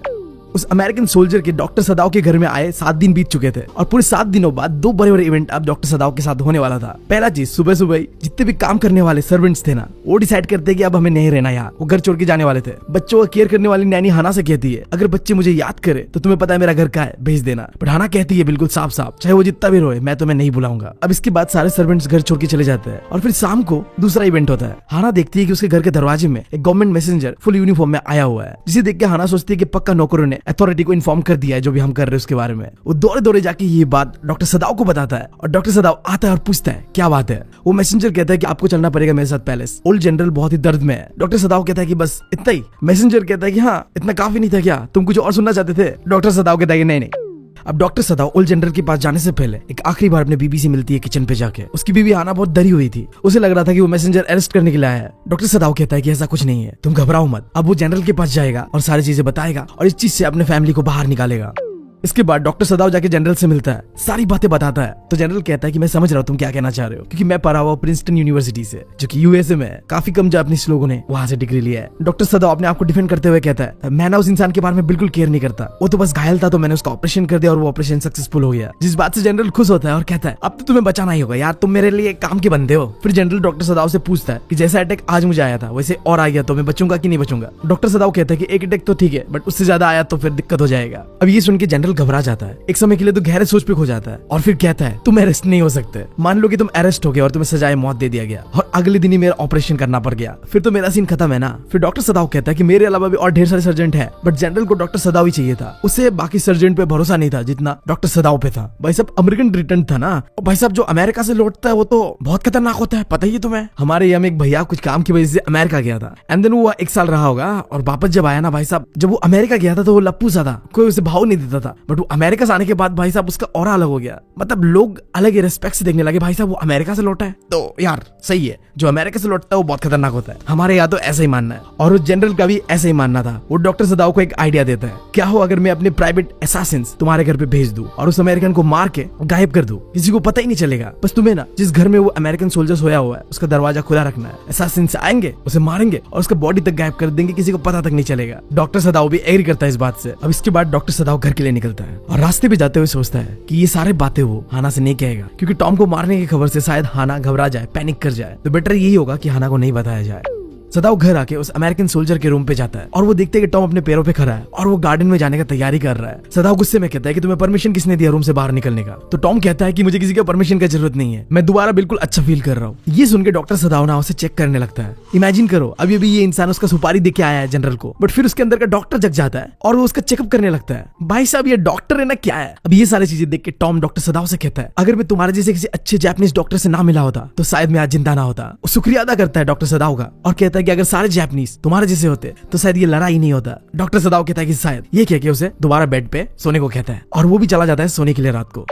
अब उस रात ना सदाव को नींद नहीं आता है। उसे बार बार ऐसा फील होता है कि किसी का चलने का आहट आ रहा है घर पे। लाइक उसने असैसिन्स मंगवाया था ना, तो उसे ऐसा लगता है कि शायद वो असैसिन्स घर पे आए हुए और टॉम को मारने वाले। फिर अगले दिन सुबह होता है और वो टॉम को जाके देखता है जो कि अपने बेड पे लेटा हुआ था। टॉम को ऐसे सोते हुए देख के डॉक्टर सदाव ने दरवाजा बंद कर दिया और बाहर निकल के हाना को कहता है कि वो सो रहा है और शायद वो पूरी तरीके से ठीक हो चुका है। हाना पूछती है कि अब हम उसके साथ क्या करेंगे। डॉक्टर सदाव कहता है कि 1-2 दिन में देखते क्या कर सकते हैं। और फिर आता है सेकंड नाइट। हल्का हल्का बारिश हो रहा होता है, हवाएं आ रही होती है। हाना उठती है और डॉक्टर सदाव से पूछती है क्या टॉम के रूम का दरवाजा बंद कर दूं मैं जाके। डॉक्टर सदाव कहता है कि जरूरत नहीं है, ऐसे खुले रहने दो, क्योंकि तुम्हें पता है डॉक्टर सदाव जनरल के साथ जाके टॉम का फील्डिंग सेट करके आया हुआ है। दरवाजा अगर बंद हो गया तो असैसिन्स अंदर कैसे आएंगे। फिर सुबह होता है, वो जाके टॉम के रूम पे देखता है कि वो बंदा अभी तक यही है। इसका मतलब था कि जनरल के भेजे हुए लोग आज भी नहीं आए थे। फिर आता है थर्ड नाइट। उस रात को टॉम के रूम से कोई शोर सुनाई दिया। हाना जग जाती है। एन कहती है कि मैं उसके रूम पे जाके देखती हूँ क्या हुआ है, बट डॉक्टर सदाव हाना को रोकती है कि नहीं जाना तुम्हें। हाना कहती है कि तुम्हें क्या हुआ, तुम ऐसे वियर्ड तरीके से बिहेव क्यों कर रहे हो। बट डॉक्टर सदाव एक ही बात कहता है, तुम्हें वहां जाने की जरूरत नहीं है, चुपचाप अपने बिस्तर पे लेट जाओ। सुबह होता है, डॉक्टर सदाव टॉम के रूम पे जाता है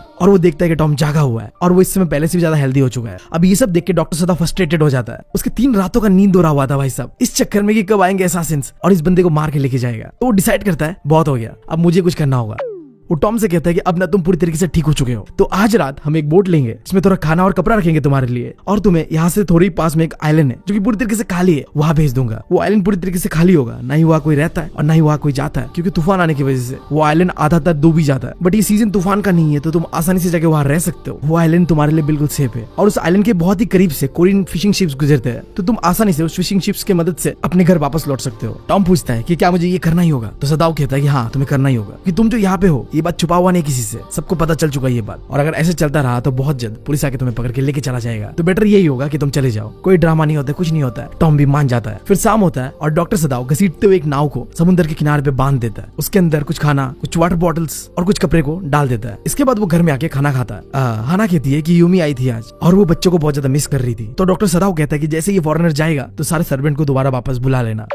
खाना खाने के बाद वो फिर जाता है टॉम के रूम पे, जाके दोबारा उसे चेक करता है, उसके नब्स को चेक करता है। टॉम पूरी तरीके से अब रिकवर कर चुका था, वो हेल्दी था, स्ट्रांग था। टॉम शुक्रिया अदा करता है डॉक्टर सदाव को कि फिर से तुमने मेरा जिंदगी बचाया। डॉक्टर सदाव कहता है कि बिल्कुल नहीं, मैं बस तुम्हें यहाँ देखना नहीं चाहता। ये कह के टॉम को वो एक टॉर्च देता है और कहता है कि अगर कोई नाव मिलने से पहले तुम्हारा खाना खत्म हो जाए तो तुम मुझे टॉर्च को 2 बार जला के सिग्नल देना, मैं तुम्हारे लिए खाना भेज दूंगा। बट तुम्हें टॉर्च जला के सिग्नल सूरज डूबने से एग्जैक्ट पहले देना है, रात को कोई सिग्नल मत देना, इससे लोगों को पता चल जाएगा कि उस आइलैंड पे तुम छुपे हुए हो, और अगर वहीं पे तुम सही सलामत हो तो तुम मुझे एक बार टॉर्च जला के सिग्नल देना। तो यहाँ पे देखा तुमने, अगर खाना खत्म हो गया हो तो 2 सिग्नल देना है, और अगर ठीक हो कि नहीं उसे पता करना है तो एक ही सिग्नल देना है, और जो भी सिग्नल देना है वो सूरज ढलने से पहले देना है।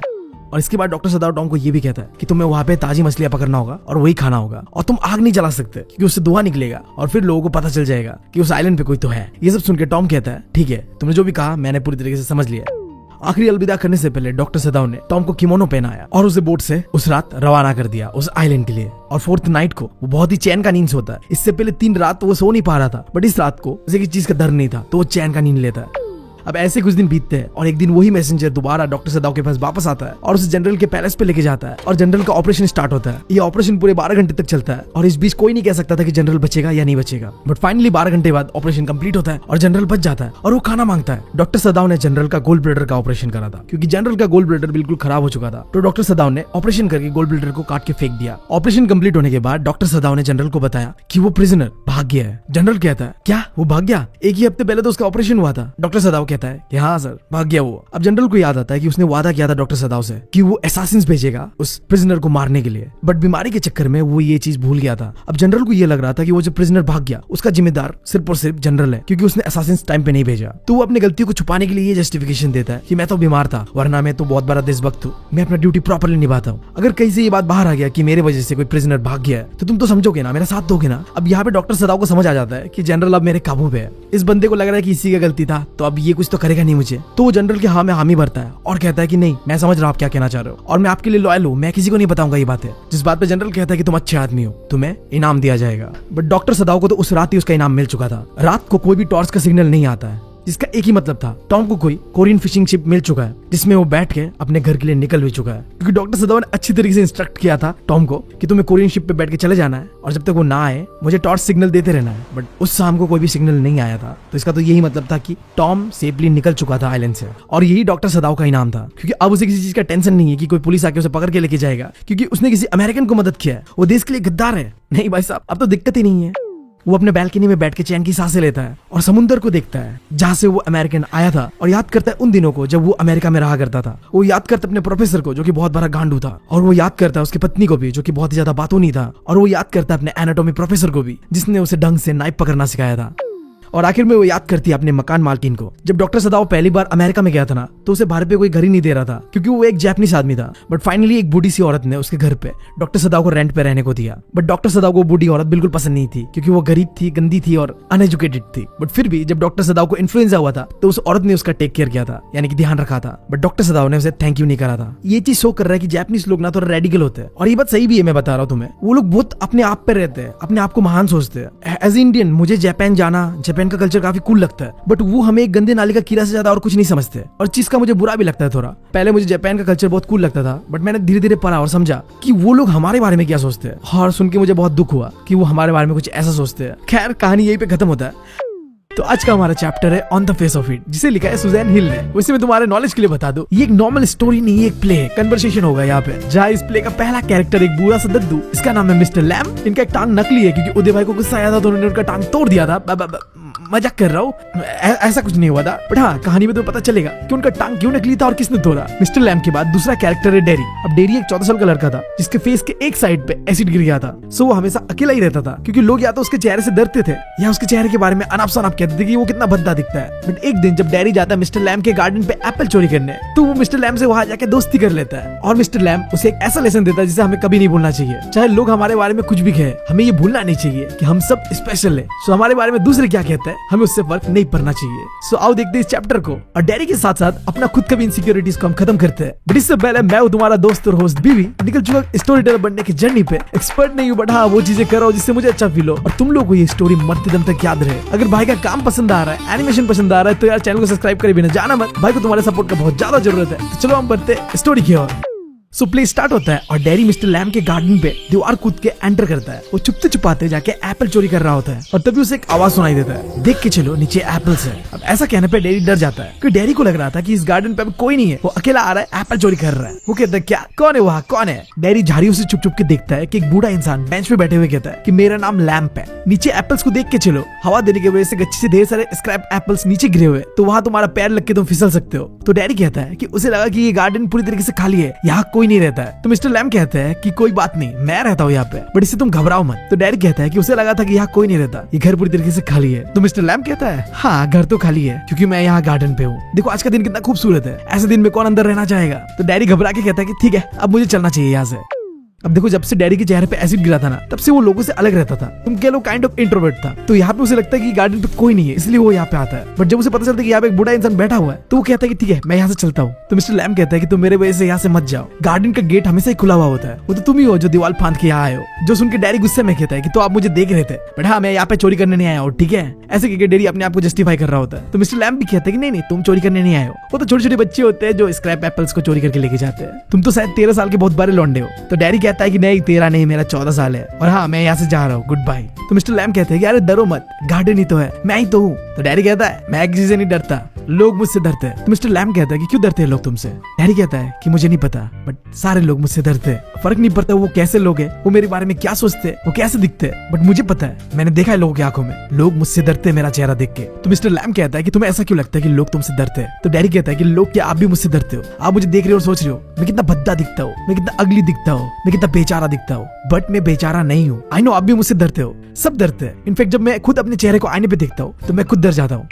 तुम देख रहे हो डैडी के दिल में कितना दर्द छुपा हुआ है, वो जो ये बातें कह रहा है अवे नहीं कह रहा है, आगे तक स्टोरी में वो बताएगा। कई बार लोग उसे इस बात के लिए डरते हैं, उसे अगली तक कहते हैं। बट मिस्टर लैम कहता है कि मैं तो तुम्हारे बारे में ऐसा नहीं सोचता हूँ। बट डैडी बहुत जिद्दी है, वो कहता है नहीं आप सोचते हो मेरे बारे में ऐसे ही, सब सोचते हैं, आप भी सोचते होगे। अब मिस्टर लैम को समझ आता है कि ये बच्चा ज्यादा नेगेटिव बातें कर रहा है, मैं थोड़ा टॉपिक को घुमा देता हूँ। और वो कहता है कि जब शाम को मौसम ठंडा रहेगा ना, तो मैं एक सीरी लाके इन क्रैब एप्पल्स को तोड़ूंगा और उसका जेली बनाऊंगा। अभी सितंबर का महीना है और इस समय से एप्पल के कलर को देखो, येलो गोल्डन, ये एक मैजिकल फूड है, तो तुम मेरा हेल्प कर सकते हो इन क्रैब एप्पल से जेली बनाने में। तो डैडी गुस्से में कहता है कि आपने सब्जेक्ट क्यों चेंज कर दिया, लोग भी हमेशा ऐसे ही करते हैं, क्यों आप वैसे बिहेव कर रहे हो जैसे सब बिहेव करते हैं। मेरे चेहरे को देख के लोग ऐसे दिखावा करते हैं कि जैसे कुछ है ही नहीं, बट आई नो उनके दिमाग में क्या चल रहा है, सब डरते हैं मुझसे और आप भी डर रहे हो।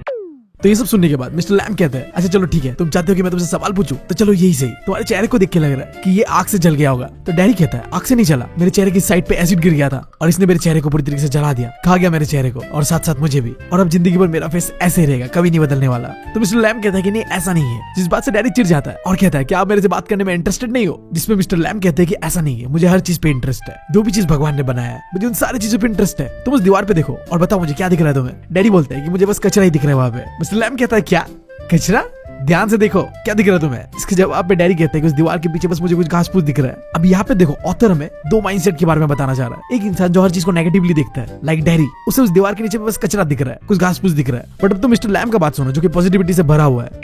मिस्टर लैम्ब कहते हैं कि इस गार्डन के अंदर पे जितने भी चीज है, fruits, flower, trees, herbs and weeds यानी जंगली घास फूस, याद रखना आगे बहुत काम आएगा, ये सारी चीजें उसके लिए बराबर है, वो इन सब से प्यार करता है, यहाँ तक कि वो अपने गार्डन पे इन जंगली घास फूसों को भी उगाता है। फिर वो आगे कहता है कि क्यों हम किसी ग्रीन प्लांट को वीड कहते हैं यानी कि जंगली घास फूस और दूसरे को फ्लावर कहते हैं, दोनों तो सेम ही है, दोनों प्लांट के अंदर पे जिंदगी है, दोनों ग्रो कर रहे हैं, दोनों में कोई डिफरेंस नहीं है। एग्जैक्टली वैसे ही हम दोनों में भी कोई डिफरेंस नहीं है। तुम समझ रहे हो यहाँ पे कितना डीप बात करा गया मिस्टर लैम्ब के द्वारा। जो जंगल के घास फूस है वो भी तो एक प्लांट है, और जिस पेड़ पे खूबसूरत फूल लगता है वो भी तो प्लांट ही है, बट ऐसा क्यों जिस पे फूल लगा हुआ है वो हमें पसंद है और जो घास फूस है उसे हम कचरा कह देते हैं। खैर ऐसा ही हमारे साथ भी होता है, लोग ना जज करते हैं चेहरा को देख के, तुम कैसे कपड़े पहनते हो उसे देख के बुरा लगता है, बट आज का समय ऐसा ही है, कोई नहीं देखना चाहता कि तुम कितने अच्छे हो। खैर back to the story, daddy कहता है कि नहीं हम दोनों एक नहीं है। अब मिस्टर लैम्ब कहता है कि मैं बूढ़ा हूँ तुम जवान हो, तुम्हारा चेहरा जला हुआ है, मेरा एक टांग लोहे का है, टिन का है, ये सब इंपॉर्टेंट नहीं है, तुम खड़े हो मैं बैठा हुआ हूँ, हम सब में क्या डिफरेंस है, कुछ भी नहीं। अब यहाँ पे डैडी को पता चलता है कि मिस्टर लैम्ब का एक टांग लोहे का है, टिन का है, और वो पूछता है आपका एक टांग लोहे का क्यों है। मिस्टर लैम्ब कहता है कई साल पहले एक बम धमाके में मेरा पैर उड़ गया और तब से मुझे बच्चे लेमी लैम्ब कह के चिढ़ाते हैं और ये नाम मुझ पे एग्जैक्टली फिट बैठता है, मुझे इससे कोई दिक्कत नहीं है। अब ये बता के मिस्टर लैम्ब ये बताना चाह रहा है कि देखो दूसरे क्या कहते हैं, दूसरे क्या बोलते हैं, उससे इतना फर्क पड़ना नहीं चाहिए हमें। लाइक देखो जिंदगी में सबसे खुश इंसान वो होता है जो अपने इम्परफेक्शन के साथ मजे में जी रहा है, उसे कोई दिक्कत नहीं है कि वो इम्परफेक्ट है, वो हर चीज में मजे में है, वरना यार जिंदगी में दिक्कत किसे नहीं है, सबको है, बट जो तुम्हारे पास है उससे भी अगर तुम खुश हो ना तब तो यार जिंदगी मजे में जा रहा है तुम्हारा। बट डैडी हमारा एक भंड बच्चा है, वो मिस्टर लैम्ब को कहता है कि आपकी टांग को तो आप ढक भी सकते हो, ट्राउजर पहन लो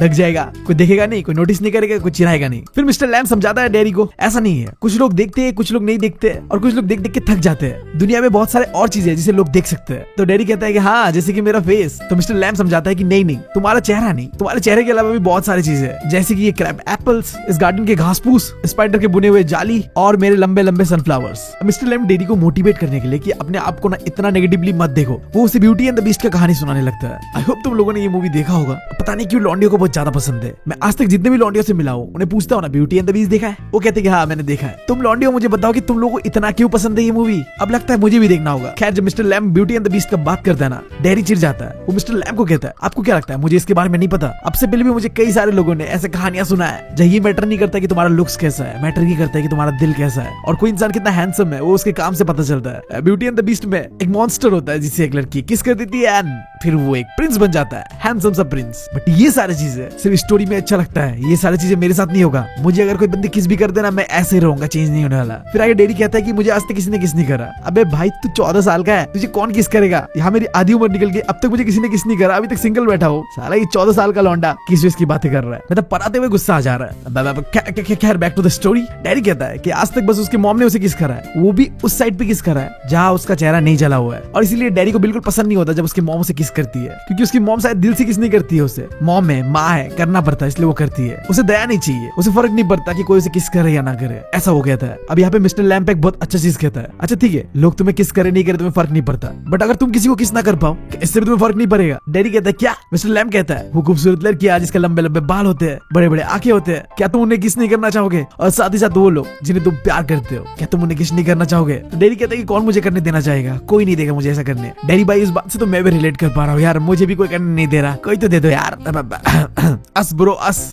फिर आगे डैडी कहता है कि मेरा चेहरा हमेशा ऐसे ही रहेगा, ये कभी नहीं बदलने वाला, जब मैं आपकी तरह बूढ़ा भी हो जाऊंगा ना तब भी मेरा फेस ऐसे ही रहेगा, आधा जला हुआ। तो मिस्टर लैम्ब कहता है कि हाँ हो सकता है तुम्हारा चेहरा आधा अधूरा है, बट इस दुनिया का चेहरा तो पूरा है, तुम इस दुनिया को देख सकते हो जो कि बहुत खूबसूरत है। जिसपे डैडी टोंट मारते मिस्टर लैम्ब को कहता है किस दुनिया की बात कर रहे हैं आप, कौन सा दुनिया, ये आपका पुराना सा गार्डन, यही आपका दुनिया। जिसपे मिस्टर लैम्ब कहता है मैं जहाँ पे हूँ वही मेरा दुनिया होता है, मैं कहीं भी रहूँ वहाँ पे मैं मजे में रहता हूँ। फिर डैडी मिस्टर लैम्ब का पैर देखते हुए कहता है कि आपका पैर में आपको दर्द होता है, जिसपे मिस्टर लैम्ब कहता है कि लोहे के पैर में दर्द नहीं होता। डैडी कहता है कि जब जब आपका पैर टूटा था तब तो दर्द दिया होगा ना? तो लैम कहता है हाँ तब तो दर्द दिया था। फिर डैडी कहता है जिस लोहे के हिस्से से आपका पैर अभी जॉइंट है क्या वहाँ अभी दर्द देता है? जिसमें मिस्टर लैम कहता है कि कभी कभी तो दर्द देता है बट बारिश के मौसम में तो दर्द नहीं होता। अब इस बात से डैडी मिस्टर लैम से गुस्सा होता है। डैडी को दिख रहा था कि दर्द तो होता है बट उस दर्द को मिस्टर लैम छुपा रहा था। तो डैडी कहता है यही वो चीज है जो सब कहते हैं, देखो लोगों को जो दर्द में फिर भी बहादुरी से वो अपने दर्द का सामना कर रहे हैं, वो कभी कंप्लेंट नहीं करते और ना ही वो कभी अपने ऊपर सॉरी फील करते हैं। फिर मिस्टर लैम ने कहा मैंने तो कभी ऐसा नहीं कहा। तो डैडी कहता है कि आपने नहीं कहा था बट लोग कहते हैं, कई बार कहते हैं। उन लोगों के बारे में सोचो जिनका कंडीशन तुमसे भी बुरा है। लाइक ऐसा सोचो कि अगर तुम अंधे होते, बहरे होते, तुम्हारा पूरा जिंदगी व्हील चेयर पे बीतता तो वो जिंदगी कितना बेकार होता, उससे तो ये जिंदगी बहुत अच्छा है। तो इस पे मिस्टर लैम कहते हैं कि तुम्हें जो भी एडवाइस दिया गया ना ये सही तो है, इस पे क्या बुराई है? तो डैडी कहता है हाँ ठीक है बट इन सब एडवाइस से मेरा फेस चेंज नहीं होने वाला। वो एक किस्सा बताता है कि एक बार क्या होता है, रास्ते पे जाते वक्त एक बस स्टॉप पे डैडी दो औरतों के साथ खड़ा था और उनमें से एक औरत डैडी की तरफ देखते हुए दूसरी औरत के कान पे कुछ फुसफुसा रहा था और वो जो भी फुसफुसा रहा था वो डैडी को सुनाई देता है। वो औरत कह रही थी देखो इसका शक्ल कितना गंदा दिखता है, कितना भद्दा दिखता है, ऐसे चेहरे वाले इंसान को तो सिर्फ उसका माँ ही प्यार कर सकता है और कोई नहीं। तो मिस्टर लैम कहता है कि तुमने मान लिया जो भी तुमने सुना, शायद वो ऐसा नहीं कहना चाहते थे, तुमने गलत तरीके से समझ लिया। तो डैडी इंसिस्ट करते हुए कहता है कि नहीं मैंने अच्छी तरीके से सुना था, वो वही कह रहे थे कि मेरा फेस कितना भद्दा है और मेरे फेस को सिर्फ मेरा माँ ही प्यार कर सकता है और कोई नहीं। डैडी की इस बात से मिस्टर लैम कहता है तो क्या तुमने अपनी पूरी जिंदगी में लोगों के मुंह से बस यही सब कहते हुए सुना है? तो डैडी कहता है कि नहीं मैंने और भी बहुत सारी चीजें सुना है। जिसके बाद मिस्टर लैम डैडी को चुप कराते हुए कहता है कि ठीक है तुमने सुना है तो अभी अपने कान को बंद कर लो। अब डैडी यहाँ पे कंफ्यूज हो जाता है कि ये बंदा क्या कहना चाह रहा है। तो वो मिस्टर लैम को कहता है कि आप बहुत अजीब इंसान हो, आप बहुत अजीब अजीब चीजें करते हो, आप ऐसे सवाल पूछते हो जिसे मैं समझ ही नहीं सकता। जिसमें मिस्टर लैम कहता है कि क्या करे, मेरा आदत है लोगों से बातें करने का, मुझे अच्छा लगता है लोगों का कंपनी, बट अगर तुम्हें बुरा लग रहा है तो तुम यहाँ से जा सकते हो, गेट खुला हुआ है। तो डैडी कहता है कि हाँ मैं चला जाऊंगा, बट ये कह के वो चुप हो जाता है।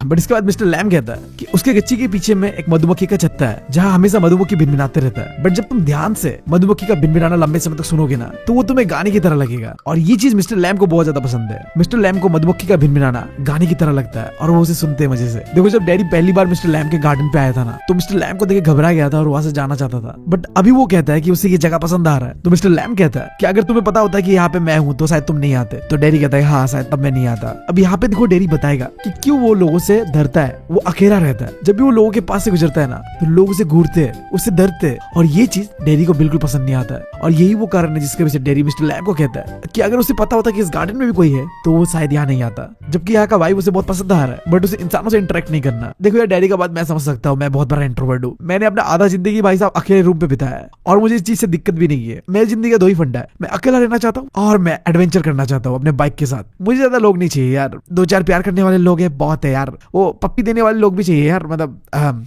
वो तो इम्पोर्टेंट है ना, बेसिक नीड है, उसके बिना तो मतलब कैसे जिए जिंदगी, बट मिल नहीं रही है। अब खैर बैक टू द स्टोरी।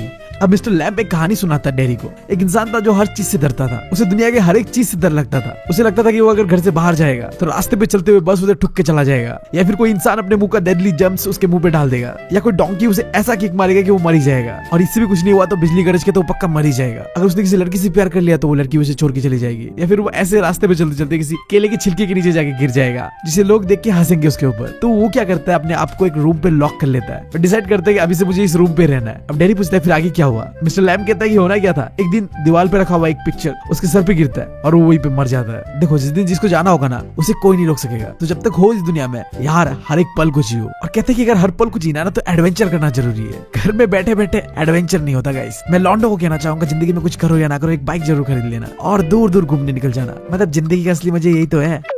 खैर मिस्टर लैम्प यही कहानी बताते हुए डैडी को कहता है कि तुम्हारे साथ भी ऐसा ही होगा अगर तुम अपने आप को रूम पे बंद कर लेते हो, दुनिया से अपने आप को अलग कर लेते हो तो। अब मिस्टर लैम्प की ये बातें सुन के डैडी फिर से उसे कहता है कि आप ना बहुत अजीब अजीब बातें करते हो। अच्छा चलो आप ये बताओ आप पूरे दिन भर क्या करते हो। मिस्टर लैम्प कहता है कि मैं ऐसे ही सूरज के नीचे बैठा रहता हूँ, किताबें पढ़ता हूँ। और तुम्हें लगता है ना मेरा घर खाली है, वो खाली नहीं है। घर के अंदर ढेर सारी किताबें और अलग अलग चीजें है। डैडी घर को नोटिस करते हुए कहता है बट आपके घर के विंडोज पे कर्टन क्यों नहीं है। मिस्टर लैम्प कहता है कि मुझे पसंद नहीं है कर्टन, मुझे अंधेरा पसंद है, मुझे उजाला पसंद है, मुझे विंडोज से आता हुआ हवा पसंद है, इसलिए मैं अपने घर के विंडोज पे भी कर्टन नहीं लगाता। जिसे सुन के डैडी कहता है कि हाँ मुझे भी पसंद है, जब बारिश गिरता है ना तो छत पे जो आवाज होता है वो मुझे बहुत पसंद है। अब डैडी की इस बात पे मिस्टर लैम्प कहता है कि देखो तुम अभी तक खोए नहीं हो, तुम्हें अभी भी चीजें पसंद है, तुम चीजों को सुनते हो। जिस बात पे डैडी कहता है कि बट मेरे माँ बाप को मेरे ऊपर बिल्कुल भरोसा नहीं है। उसने कई बार चुप चुप के अपने माँ बाप के मुंह से ये सब कहते हुए सुना है कि उनके जाने के बाद इसका क्या होगा, इस दुनिया में वो क्या करेगा जब उसके माँ बाप चले जाएंगे हमेशा हमेशा के लिए, वो कैसे फेस करेगा इस वर्ल्ड को। जिसपे मिस्टर लैम्प एक बहुत अच्छी चीज कहता है कि बच्चे तुम्हारे पास दो हाथ है, दो पैर है, दो आंखें है, एक जीभ है, एक दिमाग है, जिससे तुम जो चाहे वो कर सकते हो। जैसे दूसरे लोग करते हैं तुम भी कर सकते हो, और अगर तुम दिल से ठान लो ना तो तुम दूसरों से अच्छी जिंदगी भी जी सकते हो। बहुत ही डीप बात करा यहाँ पे मिस्टर लैम ने, जो हम सबको भी याद रखना चाहिए। हमें हमेशा अपने अंदर के इम्परफेक्शंस को इग्नोर करते हुए वो चीजें करना चाहिए जिससे हम एक बेटर पर्सन बन सकते हैं, जिससे हमारा जिंदगी बेटर हो सकता है। अगर हम डैडी की तरह अपने लाइफ में उन चीजों के बारे में सोचते रहेंगे जिसने हमारा लाइफ को खराब किया, तो हमारा लाइफ चेंज नहीं होने वाला। वो जैसा है वैसे रहेगा, या फिर आगे जाके उससे भी बदतर होगा। अगर तुम चाहते हो अपनी जिंदगी को बदलना, कुछ ऐसा करना जिससे तुम खुश हो, तो तुम्हें अपने सिचुएशन पे रोना बंद करना होगा और अपने ऊपर काम करना होगा। तभी तुम एक अच्छा लाइफ जी सकते हो। जैसा मिस्टर लैम डैडी को इंस्पायर कर रहा है। अब डैडी कहता है कि वो मैं कैसे करूंगा। मिस्टर लैम कहता है कि जैसे हम सब करते हैं वैसे तुम्हें करना है। डैडी को समझ नहीं आता है। वो मिस्टर लैम से कहता है क्या आपका कोई दोस्त है। मिस्टर लैम कहता है मेरे पास तो 100 से भी ज्यादा फ्रेंड है। बट डैडी को ये मजाक लगता है। वो कहता है बट आप तो इस घर पे पूरे अकेले रहते हो, इतना बड़ा घर है और बस आप अकेले हो। जिसमें मिस्टर लैम कहता है कि मेरे दोस्त तो हर जगह है, सब लोग मुझे जानते हैं, मेरा गेट हमेशा खुला हुआ रहता है, लोग यहाँ आते हैं, बैठते हैं, एप्पल्स लेके जाते हैं, सर्दी के मौसम में मेरे साथ आग सेकते हैं, कई लोग आते हैं जैसे तुम आए हो। तो डैडी कहता है कि हाँ आते होंगे, बट वो सारे आपके फ्रेंड तो नहीं है ना।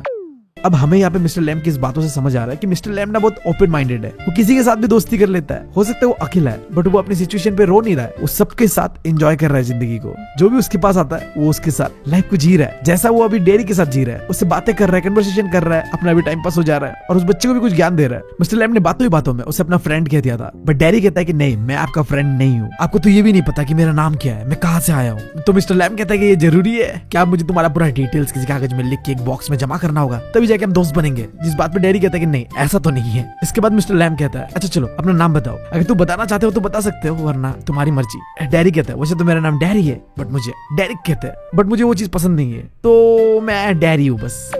इसके बाद डैडी आगे कहता है कि ठीक है मैं आपका फ्रेंड हूँ, बट आप मेरे फ्रेंड नहीं हो। शायद मैं दोबारा कभी आपके इस गार्डन पे ना आऊं, तो इसीलिए शायद मैं आपका फ्रेंड नहीं रह सकूंगा। तो मिस्टर लैम कहता है क्यों नहीं रह सकोगे फ्रेंड। डैडी एक्सप्लेन करता है जब आप रास्ते से जाते हो तो आप कई लोगों से मिलते हो, कई लोगों से बातें भी करते हो, बट इसका मतलब ये तो नहीं कि वो आपका फ्रेंड बन जाते हैं। अब बस मिलते हो उनके साथ एक बार और शायद कभी नहीं मिलते। इस पर मिस्टर लैम कहता है हाँ दोस्त नहीं है तो दुश्मन भी तो नहीं है। जिसपे फिर डैडी कहता है कि हाँ शायद वो मेरे दुश्मन नहीं है, but they are just nothing, वो कुछ भी नहीं है मेरे लिए। इस पर मिस्टर लैम कहते हैं कि कोई भी इंसान कभी नथिंग नहीं हो सकता, वो हमारे लिए कुछ ना कुछ तो होता ही है। एक कहावत है कि जब तुम किसी इंसान से मिलते हो ना तो उस इंसान का एक हिस्सा तुम्हारे साथ जुड़ जाता है। अब इस चैप्टर के खत्म होने के बाद मैं तुम्हें ये चीज प्रूव कर दूंगा, देखना। मिस्टर लैम के साथ बातें करते करते ना एक समय के बाद डैडी भी मिस्टर लैम की तरह ही सोचने लगता है, और अभी जो मैंने कहा ना वो यही चीज को प्रूव करता है। खैर ये चीज तुम्हें स्टोरी खत्म होते होते पता चल जाएगा, बट अभी के लिए डैडी कहता है मुझे कुछ लोगों से बहुत नफरत है। अब डैडी के ऐसा कहने पे मिस्टर लैम कहता है कि जितना एसिड के बोतल ने तुमको डैमेज किया ना, तुम्हारे चेहरे को जलाया, उससे ज्यादा तुम्हें हार्म करेगा अगर तुम किसी को नफरत करते हो और वो नफरत अपने दिल पे लेके बैठे हुए हो। एसिड ने तो बस तुम्हारा सिर्फ चेहरा जलाया। अब जब उसने सिर्फ कहा ना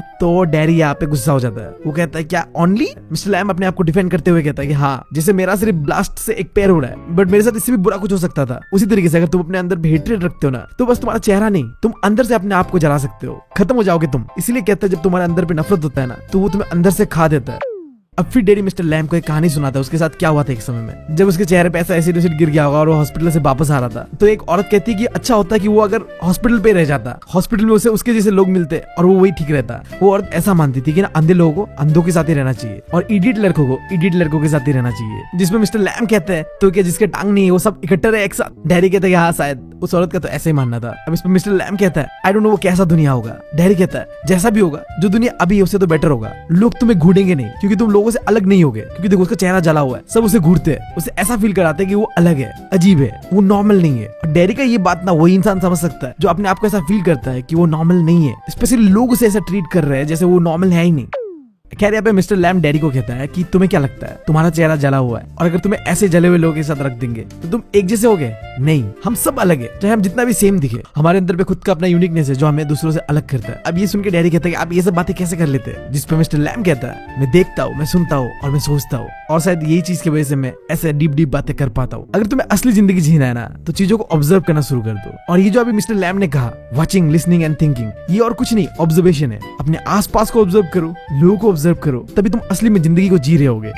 खैर स्टोरी में अब डैडी कहता है मुझे ये जगह बहुत पसंद है, ये गार्डन, ये घर जहाँ पे कर्टन नहीं है। मिस्टर लैम कहता है दरवाजा खुला हुआ है, तुम कभी भी आ सकते हो। डैडी कहता है कि बट ये घर मेरा तो नहीं है। मिस्टर लैम बड़े दिल के साथ कहता है अगर तुम चाहो तो हर चीज तुम्हारा हो सकता है, जो मेरा है वो हर किसी का है। इसके बाद डैडी पूछता है मिस्टर लैम से क्या मैं दोबारा यहाँ आ सकता हूँ? जब आप ना हो तब भी मैं यहाँ आ सकता हूँ? जिसमें मिस्टर लैम कहता है हाँ क्यों नहीं, तुम आ सकते हो। जब तुम आओगे तो तुम्हारे साथ और भी लोग आएंगे, बट उन लोगों को देख के तुम्हें डरना नहीं है। ऐसा नहीं सोचना कि लोग है तो मैं नहीं आऊंगा यहाँ पे। तो डैडी कहता है कि हाँ मुझे तो फर्क नहीं पड़ेगा, बट मेरे चेहरे को देख के उन लोगों को फर्क पड़ेगा, वो लोग मेरा चेहरा देख के भाग जाएंगे। तो मिस्टर लैम कहते हैं हाँ हो सकता है कि वो डर के भाग जाए या नहीं भी भागे। अब ये चीज तो तभी पता चल पाएगा जब तुम सच में दोबारा आओगे। तो डैडी कहता है कि देखो आप रिस्क उठा रहे हो, अब मुझसे दोस्ती करने के चक्कर में अपने जो भी दोस्त है उसे खो दोगे, क्योंकि मेरे साथ कोई रहना नहीं चाहता है। जिसमें मिस्टर लैम बहुत प्यार से कहता है देखो मैं तो तुम्हें देख के भागा नहीं। अब फिर मिस्टर लैम डैडी को कहता है कि रास्ते में जाते वक्त बच्चे मुझे चिढ़ाते हैं लेमी लैम कह के, बट फिर भी वो बच्चे मेरे गार्डन पे आते हैं, मेरे घर पे आते हैं, मेरे साथ खेलते हैं, वो डरते नहीं मुझसे। पता है क्यों? क्योंकि मैं उनसे नहीं डरता और शायद इसीलिए वो भी मुझसे नहीं डरते। अब फिर डैडी मिस्टर लैम से कहता है कि आपका ये पैर कैसे उड़ा है, क्या लड़ाई के किसी ब्लास्ट पे उड़ गया? मिस्टर लैम कहता है कि हाँ। तो डैडी कहता है कि आपको इस पैर के साथ लैडर पे चढ़ के एप्पल्स तोड़ने में दिक्कत नहीं होता? तो मिस्टर लैम कहता है कि इतने सालों में मैंने कई सारे ऐसी चीजें जो करना सीख ली है जो मैं पहले नहीं कर सकता था। फिर डैडी कहता है कि अगर ऐसे ही सारे काम आप अकेले अकेले करते रहोगे ना तो एक दिन गिर के पक्का आप अपना गर्दन टुटवा लोगे और फिर इसी ग्रास में लेटते लेटते मर जाओगे। तो मिस्टर लैम कहता है कि हाँ ऐसा हो सकता है। फिर डैडी कहता है आप कह रहे थे ना आपको मेरा मदद चाहिए। मिस्टर लैम कहता है हाँ अगर तुम करना चाहो तो। जिसपे डैडी कहता है कि मेरी माँ चिंता कर रही होगी कि मैं कहाँ हूँ, मेरा घर यहाँ से 3 माइल दूर है, मैं 14 साल का हो गया हूँ बट अभी भी मेरे घर पे मुझे पूछते कि मैं कहाँ गया हूँ नहीं गया हूँ। भाई डेरी तेरा तो 14 साल हुआ है, मेरा आधा जवानी बीत गया, अभी भी कहीं जाता हूँ ना तो घर पे परमिशन लेके ही जाता हूँ, और अगर थोड़ा भी लेट हो जाता हूँ ना टाइम पे नहीं आता हूँ घर पे तो फिर भाई साहब अलग ही सीन रहता है। खैर अब स्टोरी पे लैम कहता है अच्छा ठीक है तुम घर जाओ बता के दोबारा वापस आ जाना। डैडी कहता है कि मेरा घर यहाँ से 3 माइल दूर है। तो मिस्टर लैम कहता है कि तुम्हारे पास पैर है और इतना बढ़िया शाम का समय है, जाओ दौड़े दौड़े बता के वापस आ जाना। तो डैडी कहता है अगर मैं घर गया तो मुझे वापस आने नहीं देंगे। तो मिस्टर लैम कहता है कि अगर तुम घर चले गए ना तो वो लोग छोड़ो, तुम अपने आप को वापस आने नहीं दोगे। अब यहाँ पे मिस्टर लैम डैडी को चैलेंज कर रहा है।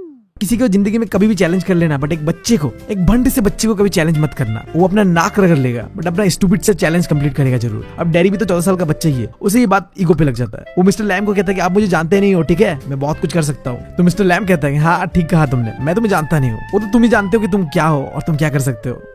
फिर डैडी कहते हैं अगर मैं घर गया तो मुझे वो आने नहीं देंगे, वो ऐसे से बातें करेंगे कि मैं दोबारा आ ही नहीं सकता। तो मिस्टर लैम कहता है कि तुम सारी बातें मानते हो? तो डैडी कहता है कि उसे नहीं पता, उसे तो ये भी नहीं पता कि उसे क्या चाहिए, उसे कुछ ऐसा चाहिए जो किसी के पास ना हो, लाइक ये गार्डन। उसे एग्जैक्टली नहीं पता कि वो क्या चीज जो उसे चाहिए। तो मिस्टर लैम कहता है इसे पता करने के लिए तो तुम्हें इंतजार करना होगा। वो ये अपना पुराना डायलॉग मारता है, वेट करना होगा, वॉच करना होगा और लिसन करना होगा। तो अब ये तुम्हारे ऊपर है, तुम यहाँ पे बैठ सकते हो या घर जा सकते हो, मैं तो जा रहा हूँ मधुमक्खियों का गाना सुनने। अब डैडी मिस्टर लैम से जाते जाते भी पूछ के जाता है कि जब दूसरे लोग भी यहाँ पे आते हैं तो वो आपसे बातें आपको चीजों के बारे में पूछते हैं? तो मिस्टर लैम कहते हैं कुछ पूछते हैं कुछ नहीं भी पूछते, बट मैं उनसे पूछता हूँ क्योंकि मुझे सीखना पसंद है। तो डैडी कहता है कि मुझे नहीं लगता कि कोई यहाँ पे आता भी होगा, आप यहाँ पे ऐसे दुखी और अकेले रहते हो, आप यहाँ पे जियो मरो किसी को कोई फर्क नहीं पड़ता। तो मिस्टर लैम कहता है कि तुम्हें जैसा सोचना है तुम सोच सकते हो। भाई साहब ये बच्चा अभी मिस्टर लैम के साथ डिबेट पे आ गया है। वो मिस्टर लैम से पूछता है अच्छा ठीक है लोग आते हैं ना तो एक नाम बताओ। तो मिस्टर लैम 2-3 नाम बता देता है, टॉम, डिक एंड हैरी। अब इतना बोल के मिस्टर लैम बेंच से उठ जाता है और मधुमक्खियों का गाना सुनने के लिए चले जाते हैं। डैडी चिल्लाते हुए कहता है कि आप ना बिल्कुल क्रेजी हो,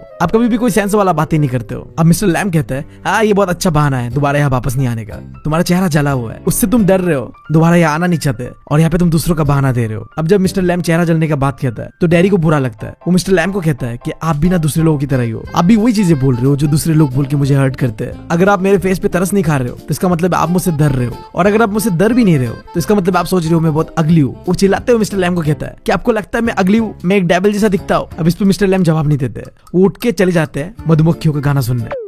अब यहाँ पे डैडी अपने आप से बात करता है कि मैं यहाँ वापस आऊंगा, मुझे ये जगह पसंद है और यस मैं यहाँ वापस जरूर आऊंगा। वो मन ही मन मिस्टर लैम को कहता है कि तुम देखना, तुम इंतजार करना, मैं दौड़े दौड़े जाऊंगा और दोबारा वापस आऊंगा, मेरे पास असली पैर है, तुम्हारी तरह टीन के लोहे के पैर नहीं है। अब इसके बाद डैडी दौड़े दौड़े उस गार्डन से अपने घर की ओर चले जाता है।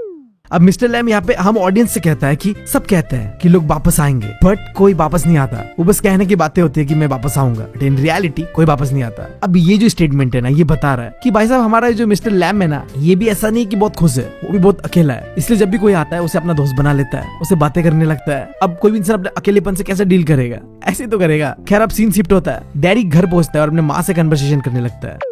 अब डैडी की मम्मी डैडी से कहती है कि तुम्हें क्या लगता है, मुझे पता नहीं है, मैंने सुना नहीं है मिस्टर लैम के बारे में। डैडी अपने मॉम को कहता है कि आप जो भी सुनते हैं उसके ऊपर विश्वास नहीं कर लेना चाहिए, पड़ोसियों ने कुछ अनाप शनाप कह दिया होगा मिस्टर लैम के बारे में। अब मम्मियों को तो ऐसा ही सीन रहता है, कुछ भी अनाप शनाप सुन लिया तो अब उसका बात का पतंगर बनाना है। इसके जवाब पे डैडी की मॉम कहती है उसे अच्छी तरीके से पता है कि उसे क्या करना चाहिए और क्या नहीं करना चाहिए। उन्हें इस जगह पे आए बस 3 ही महीना हुआ है, तो डैडी को उस जगह पे दोबारा जाने को बिल्कुल मना कर दिया जाता है। तो डैडी अपने मॉम को कहता है कि आप डर किस चीज से रहे हो, वो तो एक बस बूढ़ा सा इंसान है जिसके पास लोहे का टिन का पैर है। वो बस एक बड़े से घर पे अकेले रहते हैं और उनके पास बड़ा सा गार्डन है। और मैं चाहता हूँ कि मैं वहाँ जाऊँ, उनकी बातों को सुनूं, उन्हें देखूं। डैडी की मॉम कहती है कि तुम्हें क्या सुनना है? डैडी कहता है कि मुझे मधुमक्खियों का गाना सुनना है, मुझे मिस्टर लैम से बातें करना है। जिस पे डैडी की मॉम कहती है कि मिस्टर लैम ऐसा क्या बोलने वाले तुम्हें? डैडी कहता है कि वो मुझे वो चीजें बताएंगे जो मैटर करता है मेरे लिए, जो मुझे कोई और नहीं बता सकता, ऐसी चीजें जिसके बारे में मैं खुद सोचते रहता हूँ हमेशा। पर डैडी की मॉम कहती है कि नहीं, तुम्हें यही रहना होगा, यही जगह तुम्हारे लिए बेस्ट है। डैडी गुस्सा हो जाता है और कहता है कि मुझे इस जगह से नफरत है। अब यहाँ पे डैडी की मॉम ना हमारी मॉम की तरह ही है, अपने बात पे अड़ी रहती है, वो जाने से मना कर देती है। उल्टा कहती है कि मुझे तुम पे दया आ रहा है इसलिए मैं तुम्हें माफ कर रहा हूँ। ये जो तुम जिद कर रहे हो ना, मन तो कर रहा है तुम्हारे कनपट्टी पे लगा दूं, बट तुम्हारा जरा हुआ चेहरा देख के मुझे दया आ रहा है तो मैं कुछ नहीं कहना चाहता। डैडी गुस्से में कहता है कि इससे मेरे चेहरे का कोई लेना देना नहीं है। अब वो मिस्टर लैम की बातें दोहराने लगता है, मुझे फर्क नहीं पड़ता कि मैं कैसा दिखता हूँ। वो कहता है कि उसके लिए इंपॉर्टेंट ये है कि वो क्या सोचता है, वो क्या फील करता है। देख रहे हो, समझदार इंसान के साथ रहने से गधा भी समझदार हो जाता है। हमारा भाई डैडी भी समझदार हो रहा है। वो उसके मॉम से कहता है कि मैं वापस जा रहा हूँ वहाँ पे, मैं मिस्टर लैम को मदद करूंगा क्रैप एप्पल्स को तोड़ने में गच्ची से। वहाँ जाके मैं चीजों को देखूंगा, सुनूंगा और मुझे कोई नहीं रोक सकता, मैं तो जाऊंगा ही। डैडी की मॉम धमकी देते हुए कहती है कि नहीं, तुम यही रुकोगे, तुम कहीं नहीं जाओगे। बट डैडी कहाँ सुनने वाला था, वो नो कहता है मैं तो जाऊंगा ही। अब इसके बाद डैडी एक बहुत इंपॉर्टेंट चीज कहता है कि आज अगर मैं वापस नहीं गया ना मिस्टर लैम के पास, तो शायद मैं इस दुनिया में कभी भी कहीं नहीं जा पाऊंगा। इतना कह के वो दरवाजा बंद करता है और घर से भाग जाता है। अब डैडी भागते भागते मिस्टर लैम के पास दोबारा वापस जा रहा होता है और सीन शिफ्ट होता है जहाँ मिस्टर लैम को दिखाया जाता है कि गार्डन पे वो सीढ़ी पे चढ़ के गच्ची से डालियों को हिलाते हुए एप्पल्स को गिरा रहा है। जैसे वो गच्ची की डालियों को हिला रहा है, गच्ची से ढेर सारे एप्पल्स जमीन पे गिर रहे हैं और तभी वो लैडर गिर जाता है और उस लैडर के साथ साथ मिस्टर लैम भी गिर जाता है। एक धड़ाम से आवाज होता है और थोड़ी देर के लिए सन्नाटा छा जाता है। थोड़ी देर में गार्डन का दरवाजा खोलता है और डैडी दौड़े दौड़े आता है और आके देखता है कि मिस्टर लैम जमीन पे लेटा हुआ है। डैडी चिल्लाता है मिस्टर लैम आप ठीक हो ना, देखो मैं आ गया। बट सामने से मिस्टर लैम का कोई जवाब नहीं आता है, उनका बॉडी सुन्न पड़ गया था। डैडी कई बार कहता है कि देखो लैमी लैम, मैं वापस आ गया हूँ, उठो। बट मिस्टर लैम कभी कुछ बोलता ही नहीं इसके बाद और यही पे ये कहानी हो जाता है खत्म। आई होप तुम लोगों ने समझा होगा इस कहानी का क्या मतलब था। यार मुझे बुरा इस चीज के लिए लगा कि ये डैडी कई बार कह रहा था कि देखना आप एक दिन अकेले ऐसे ही मर जाओगे। स्टोरी के एंड में ऐसा ही होता है। यार एंडिंग इतना सैड सोचा नहीं था मैंने, दिल से बुरा लगा मिस्टर लैम के लिए। वो बंदा अकेला ही रह गया और अकेला ही ऐसे मर गया। आई होप तुम्हें इस स्टोरी से कुछ सीखने मिला होगा। मैं थोड़ा ज्यादा इमोशनल हो गया अभी। कुछ नहीं कहना मुझे आगे। अगर तुम्हें अच्छा लगे तो चैनल को सब्सक्राइब कर लेना, दोस्तों के साथ शेयर कर देना और हमारा एक दूसरा चैनल है द सिबलिंग्स, तो उसे भी चेकआउट जरूर करना। मैं मिलता हूँ अगले वीडियो में तुमसे। Thank you, love you all. क्या तुम जीना चाहोगे अपने बचपन को दोबारा फिर से? अगर तुम्हारा जवाब हाँ है ना, तो चलो आओ देखते हैं आज क्लास 12 इंग्लिश का आखिरी chapter, the memories of the childhood. इस चैप्टर में दो ऑथर है। पहला ऑथर का नाम है जित कलासा और दूसरे का नाम है भामा। इस चैप्टर के अंदर पे दोनों राइटर्स का बचपन का जो भी चाइल्डहुड मेमोरीज था उसे स्टोरी के फॉर्म पे हमें दिखाया गया है। तो चैप्टर में आगे बढ़ने से पहले मैं चाहूंगा कि तुम लोग भी अपने आप को एक्सप्रेस करो, दिल खोल के कमेंट सेक्शन पे अपने दो बचपन के यादों के बारे में बताओ, एक अच्छा एक बुरा। कमेंट सेक्शन पे मैं तुम लोग का इंतजार कर रहा हूँ। मुझे जानना है यार तुम में सबसे एडवेंचरस बंदी या बंदा कौन है। खैर चैप्टर की ओर बढ़ते हैं, बट इससे पहले मैं हूँ तुम्हारा दोस्त और होस्ट बीवी निकल, जो एक स्टोरी टेलर बनने के जर्नी पे एक्सपर्ट नहीं हूँ, बट हाँ वो चीजें कर रहा हूँ जिससे मुझे अच्छा फील हो और तुम लोग को ये स्टोरी मरते दम तक याद रहे। अगर तुमने अभी तक चैनल को सब्सक्राइब नहीं किया तो क्या कर रहे हो यार, जल्दी से 1 मिलियन कर दो भाईगा। हम बढ़ते स्टोरी की ओर। चैप्टर में दोनों ही ऑथर बिलोंग करते हैं मार्जिनलाइज्ड कम्युनिटी से। अब मार्जिनलाइज्ड कम्युनिटी बोले तो वो कम्युनिटी जिनके साथ बहुत डिस्क्रिमिनेशन हुआ है। अब जैसे इंडिया के अंदर पे जो दलित कम्युनिटी है उनके साथ बहुत डिस्क्रिमिनेशन हुआ है और हमारे ऑथर बामा भी वही कम्युनिटी से बिलोंग करती है। उसी तरीके से अमेरिका के अंदर पे जो नेटिव अमेरिकन थे ना उनके साथ बहुत डिस्क्रिमिनेशन हुआ है। यूरोपियंस अमेरिका में आने से पहले नेटिव अमेरिकन का अपना कल्चर था, अपना रिलीजन था, बट व्हाइट लोगों के आने के बाद नेटिव अमेरिकन लोगों का कल्चर खत्म हो जाता है। ये लोग अपना आइडेंटिटी खो देते हैं और हमारी ऑथर जित कलासा भी बिलोंग करती है एक नेटिव अमेरिकन कम्युनिटी से। उनकी स्टोरी में हमें देखने मिलता है कि कैसे एक व्हाइट स्कूल में उन्हें डाल दिया जाता है एंड देन उसी स्कूल में उसका कल्चर, उसका आइडेंटिटी उसे छीन लिया जाता है। नेटिव अमेरिकन कुछ इस तरीके से दिखते थे पहले, लंबे बाल, ट्रेडिशनल कपड़े, बट जब जित कलासा को उस व्हाइट स्कूल में डाल दिया गया तो उसका हुलिया ही चेंज हो जाता है। उसके लंबे बाल काट दिए जाते हैं और उसे टाइट वेस्टर्न ड्रेस पहना दिया जाता है। सो आओ देखते हैं इस चैप्टर का पहला स्टोरी को, the cutting of my long hair, जिसे लिखा है जित कलासा ने।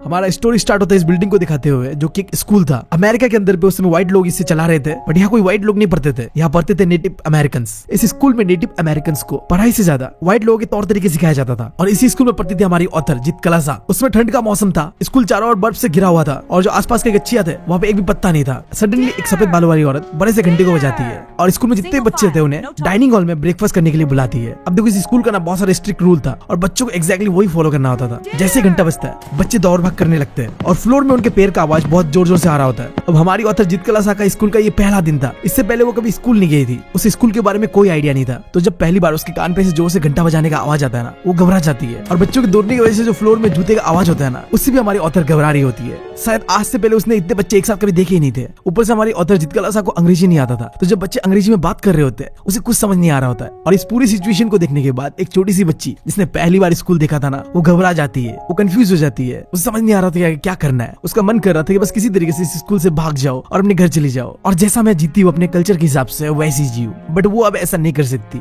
वो इस स्कूल पे फंस चुकी है, ट्रैप हो चुकी है। तभी एक व्हाइट वुमन जिसका बाल भी सफेद था, वो सारी लड़कियों को ऑर्डर देता है कि डाइनिंग हॉल पे जाओ। और लड़कियां भी लाइन लगा के एक एक करके डाइनिंग हॉल की ओर जा रही थी। अब हमारी ऑथर देखती है कि जितने भी लड़कियां है ना, ये नेटिव अमेरिकन है, मतलब उसके अपने कम्युनिटी से बिलोंग करती है। बट इन्होंने कपड़े पहने हुए वेस्टर्न वाले, एप्रॉन पहने हुए, छोटे छोटे बाल है और जूते पहने हुए, जबकि जितकला सा अभी भी अपने नेटिव अमेरिकन ड्रेस पे थी और उसे ये चीजें अजीब लग रहा था। उसने अपने पूरे बॉडी को एक ब्लैंकेट से ढका हुआ था, जो कि शायद उसके कल्चर का एक पार्ट था। और उसने जूते नहीं पहने थे, मॉकजीन्स पहने थे, जिसके चलने पे बिल्कुल शोर शराबा नहीं होता। थोड़ी देर में कोई आता है और हमारे ऑथर के बदन से वो ब्लैंकेट उतार देती है, जो उसके कल्चर का पार्ट हुआ करता था। इससे वो बहुत ज्यादा एम्बैरेस फील करती है, उसे बुरा लग रहा होता है। बट देन वो देखती है उन सारे लड़कियों को लाइन पे जो थी तो नेटिव अमेरिकन, बट उन्होंने बहुत टाइट अंग्रेजों वाले कपड़े पहने हुए थे बेशर्मी से। अब हमारे ऑथर के कल्चर पे ना ऐसे टाइट कपड़े पहनना को सही नहीं माना जाता था, तो उसे ये चीजें देख के बहुत अजीब लगता है। खैर थोड़ी देर में वो लोग वॉक करते करते डाइनिंग हॉल तक पहुंच जाते हैं। एक साइड से लड़के आते हैं और दूसरे साइड से लड़के आते हैं। अब डाइनिंग हॉल पे आने के बाद ऑथर देखती कि उसके आगे 3 लड़के खड़े, तीनों ही बहुत बहादुरी से खड़े थे। उन्हें भी हमारे ऑथर की तरह ही जो ये वेस्टर्न ड्रेस था ना, वो पसंद नहीं आ रहा था, उसे अनकंफर्टेबल कर रहा था। बट उसके साथ जितने भी लड़कियां थे उन्हें कोई दिक्कत नहीं हो रहा था इस ड्रेस से। थोड़ी देर में घंटा बजता है और सारे बच्चे टेबल से चेयर को निकालते हैं और ऑथर को लगता है कि बैठ जाना होता होगा, तो वो बैठ जाती है। बट वो बैठती है ना तो देखती है कि कोई नहीं बैठा है, बस वही बैठी हुई है। उसे तो अजीब लगता है, एम्बैरेस फील करती है एंड देन वो खड़ी हो जाती है। तभी एक दूसरा घंटा बजता है, जिसके बाद सारे बच्चे बैठ जाते हैं। बट हमारे ऑथर थोड़ी देर के लिए खड़ी रहती है, तो समझ नहीं आता क्या करना है। देन वो फिर बैठ ही जाती है। अब देखो इस स्कूल के अंदर पे सारे बच्चों को बहुत स्ट्रिक्टली रूल्स को फॉलो करना होता है। अब हमारी ऑथर का था पहला दिन, उसे समझ नहीं आ रहा था क्या करना है नहीं करना है, तो वो हर जगह गलती कर रही थी। थोड़ी देर में हमारे ऑथर को सुनाई देता है एक आदमी का वॉइस और वो पीछे मुड़ के देखती है। बट बाकी जो बच्चे थे वो अपना सिर झुका के बस प्लेट को देख रहे थे। तुम देख रहे हो बच्चों को यहाँ पे कितना स्ट्रिक्टली रखा जा रहा है। भाई साहब हमसे ना होता अगर हम ऐसे स्कूल में चले जाते तो पहला ही दिन हमारा आखिरी दिन होता। कैसे भी करके भाई साहब स्कूल से बाहर निकलना है, भागी जाना है। भाई साहब नहीं, मुझसे तो नहीं होगा भाई साहब, मुझसे सिंपल से रूल्स फॉलो नहीं होते स्कूल का, और भाई ऐसे स्ट्रिक्ट रूल तो कतई नहीं भाई साहब। फर्स्ट बेंच पे बैठ के भी मैं इधर उधर सर घुमाते रहता हूँ, मैम जितने भी गाली दे, भाई साहब मेरे सर पे मेरा कंट्रोल ही नहीं होता है। दरवाजे से लड़कियों को आते जाते देखता हूँ, पीछे अपने दोस्तों को देखता हूँ, बट इस स्कूल में उठा के देखना तक अलाउ नहीं था। तो जब हमारी ऑथर ऐसे देख रही होती है ना, तो वो गोरी औरत जिसका बाल भी सफेद था ना, वो बहुत ही घूर के हमारी ऑथर को देखती है। और जैसे हमारी ऑथर ये चीज देखती है कि वो औरत मुझे घूर रही है, वो अपने आंखें और सर को नीचे कर लेती है और वो सोचने लगती है कि ये औरत मुझे ऐसे घूर के क्यों देख रही है। और तभी तीसरा बेल बजता है और सारे बच्चे कांटे चम्मच लेके अपने प्लेट पे खाना स्टार्ट कर देते हैं। बट हमारी ऑथर घबरा जाती है, वो रोने लगती है। उसे समझ नहीं आ रहा था कि ये मैं कहाँ आगे फंस गई। अब देखो हम सबके साथ ऐसा होता है, जब हम कहीं नई जगह पे जाते हैं ना, तो घबराहट होता है, एम्बैरेस फील करते हैं छोटी छोटी चीजों में। और जब तुम किसी ऐसी जगह में फंस जाते हो जहाँ पे इतने स्ट्रिक्ट नियम कानून है भाई साहब, तो अच्छे वाले इंसान का आंसू निकल जाएगा आंख से। और हमारी जितकला था तो छोटी सी 8 साल की बच्ची थी, उससे ये चीजें सहन नहीं होता है और वो रो देती है। अब कहानी यहाँ पे खत्म नहीं होता है, ये तो पहले दिन का बस शुरुआत था, जहाँ हमारी ऑथर को पता चलता है कि इस स्कूल के अंदर पे खाने को लेके भी कितना स्ट्रिक्ट रूल है भाई साहब। पहला घंटा बजाए तो बस चेयर को टानना है, बैठ नहीं जाना है। फिर दूसरा घंटा बजाए तो बैठना है, और जब तीसरा घंटा बजाए तो खाना स्टार्ट करना है। अब आगे ब्रेकफास्ट के बाद हमारी ऑथर जितकला सा का एक दोस्त बनता है, जिदविन। अब जिदविन को ना थोड़ा बहुत अंग्रेजी आता था, और उसने वो जो पेल फेस वाले व्हाइट वुमेन है ना, उसके मुंह से कहते हुए सुना था कि जितने भी लड़कियों का बाल लंबे लंबे है ना, उन सारे लड़कियों के बाल काट दिए जाएंगे। और यही चीज के लिए वो हमारी ऑथर जितकला सा को वार्न करती है कि भाई साहब हमारा बाल तो काट दिया जाएगा बहुत ही जल्द। अब देखो हमारी ऑथर की मम्मी ने उसे बचपन में बताया था कि उनके नेटिव अमेरिकन कल्चर में ऐसा माना जाता है कि जो भी वॉरियर जंग में हार जाता है ना, उसे एनिमी कैप्चर करके उसके बाल काट देते हैं, उसे बेइज्जत करने के लिए। मतलब एक तरीके से उनके कल्चर पे छोटे छोटे बाल रखना एक कमजोरी का निशानी था, लंबे बाल रखना एक वॉरियर, एक बहादुरी का निशानी था। इसलिए तुम देखो कि जितने भी नेटिव अमेरिकन है, चाहे लड़का हो या लड़की, सबके बाल लंबे लंबे होते हैं। उनके कल्चर और उनके लोगों के हिसाब से छोटे बाल तब रखते हैं जब कोई मर जाता है, और जब कोई इंसान बहुत छोटे छोटे बाल रख लेता है तो उसे डरपोक माना जाता है। और इसी को किताब में कहा गया सिंगल हेयर। एक होता है छोटा बाल कटवाना, बट एक होता है कि भाई साहब बेइज्जती करके तुम्हारा बाल काट दिया जा रहा है, उसे कहता है सिंगल हेयर। अब दोनों लड़कियां बातचीत कर रहे होते हैं कि अब क्या होगा आगे उनके साथ। तभी जिदविन कहती है कि हम कुछ नहीं कर सकते, वो बहुत स्ट्रांग है, हमें उनके सामने हार मानना ही होगा। अब ये सुन के हमारी छोटी सी ऑथर जीत कलासा कहती है कि वो हार नहीं मानेगी, वो स्ट्रगल करेगी। वो नेटिव अमेरिकन थी और वो बहुत बहादुर थी, ऐसी थोड़ी हार मान जाएगी। और वो ऐसे करती है। जब लंबे लाइन लगाकर बच्चों का बाल काटा जा रहा था ना, तो जैसे उसे मौका मिलता है वो चुपके से भागती है दम दबा के, और वो जूते पहने सीढ़ियों से दबे पाँव भागते भागते किसी रूम के अंदर एंटर करती है। अब देखो, स्टोरी के स्टार्ट में हमने देखा था कि हमारी ऑथर पहनती है मॉकसीन्स, जो कि बहुत कंफर्टेबल होता है और शोर शराबा नहीं होता है। बट अब शायद उसे फोर्स कर दिया गया था कि अब तुम्हें जूते पहनना है, तो उसने जूते पहन के ही भागना स्टार्ट करा। अब वो भागते भागते एक बड़े से रूम के अंदर एंटर करती है जहाँ बहुत अंधेरा था। वहाँ वो देखती है कि उसके सामने 3 व्हाइट बेड्स है और बड़े बड़े विंडोज है जहाँ पे ग्रीन डार्क कर्टन टंगाया हुआ है, और पूरे रूम में सूरज का रोशनी नहीं है, पूरा अंधेरे से भरा हुआ है वो रूम। फिर हमारी ऑथर बैठती है और हाथ पैर से रेंगते हुए एक बेड के नीचे पे जाके छुप जाती है, और उस रूम से उसे पूरा आवाज सुनाई दे रहा था कि हॉल से लोग चिल्ला रहे, उसका नाम पुकार रहे। इनफेक्ट उसे अपने दोस्त जिदबिन का भी नाम सुनाई देता है। सब उसे ढूंढ रहे थे, बट वो इस बिस्तर के नीचे बैठे बैठे डर रही थी, घबरा रही थी। थोड़ी देर में हमारे ऑथर को सुनाई देता है कुछ फुटस्टेप्स। उस रूम पे वो सफेद बालों वाले अंग्रेजन और कुछ बच्चे एंटर करते हैं। हमारी ऑथर जिद कलासा डर जाती है। वो अपने दोनों हाथों से मुंह पे पकड़ लेती है और अपने सांस से बंद कर लेती है ताकि किसी को पता ना चले कि वो बेड के अंदर पे छुपी हुई है। वो देखती है कि उस रूम में लोग उसे ढूंढ रहे हैं। एंड देन जब लोग कर्टन को हटा देते हैं ना और रूम के अंदर पे सूरज का रोशनी एंटर करता है, तो उनमें से कोई एक जिस बेड के नीचे जिद कलासा छुपी हुई थी, उसी बेड के नीचे झुक के देखती है कि यहाँ कोई है तो नहीं, और उसे हमारी ऑथर मिल जाती है। फिर आगे होना क्या था, सब लोग मिलकर हमारी ऑथर को घसीट के बिस्तर के नीचे से निकालती है और लेके जाती है बाल कटवाने। वो बहुत कोशिश करती है अपने आप को बचाने का, बट उन लोगों के सामने वो बहुत कमजोर थी। उसे लेके जाके एक चेयर पे बांध दिया जाता है, एंड वही सफेद बालों वाली अंग्रेजन एक हाथ पे कैंची लेके उसके बालों को बिल्कुल बेदर्दी से काट देती है। वो आखिरी दम तक अपना जी जान लगा देती है कि उसके बाल ना कटे जाए, बट जैसे ही पहला कैंची चलता है और उसका बाल कटता है ना, उसका अंतरात्मा हार जाता है। शायद जिस बाल को, जिस आइडेंटिटी को बचाने का कोशिश कर रही थी, अब उससे वो छिन चुका था। वो हार मान जाती है। वो याद करती है कि जब से वो अपने माँ से दूर हुई ना, उसके साथ गलत ही होते आ रहा है। लोग उसे घूरते देखते जैसे कि वो एक वुडन पपिट हो, और आज तो हद पार हो गया था। उसका बाल, जिससे वो बहुत ज्यादा प्यार करती थी, उसके कल्चर में लंबे बाल होना एक बहादुरी का सिंबल था, उसे आज काट दिया जा रहा था। चैप्टर के आखिर में ऑथर कहती है कि जब उसका बाल काट दिया था ना, उसे ऐसा फील होता है कि अब वो एक जानवर जैसी है। उससे जो करवाया जाएगा वो करेगी, उससे जो बुलवाया जाएगा वो बोलेगी। वो हार मान चुकी थी। अब देखो, ऐसा ही होता है जब तुम कोई चीज से बहुत ज्यादा प्यार करते हो और वो चीज तुम्हारा एक आइडेंटिटी का हिस्सा होता है, और जब कोई ऐसे जबरदस्ती आके उसे तुमसे छीन लेता है ना। स्पेशली देखो, लड़कियों का लंबे बाल रखना तो भाई साहब वो डिजर्व करते हैं। सुंदर भी लगती है यार लड़कियां, और मतलब छोटे बाल कौन रखते हैं यार। लड़की मतलब लंबे बाल, सुंदर काले लंबे बाल। बैसमॉल ने किया कमाल। खैर, तो यही था जिद कलासा का कहानी। वो बिलोंग करती थी एक नेटिव अमेरिकन कम्युनिटी से, जिसे डाल दिया गया था व्हाइट लोगों के स्कूल पे। उसे वहाँ सिखाया जा रहा था व्हाइट लोगों का तौर तरीका, कैसे वो लोग रहते हैं। उसे भी वैसे रहने के लिए फोर्स करा जा रहा था। उसे अपने कल्चर, अपने आइडेंटिटी को गिव अप करने को कहा जा रहा था। पहले उसके ब्लैंकेट को छीन लिया गया, फिर उसके जूते को छीन लिया गया, और आखिर में उसके बाल काट दिए गए। तो यही होता है पहला स्टोरी खत्म।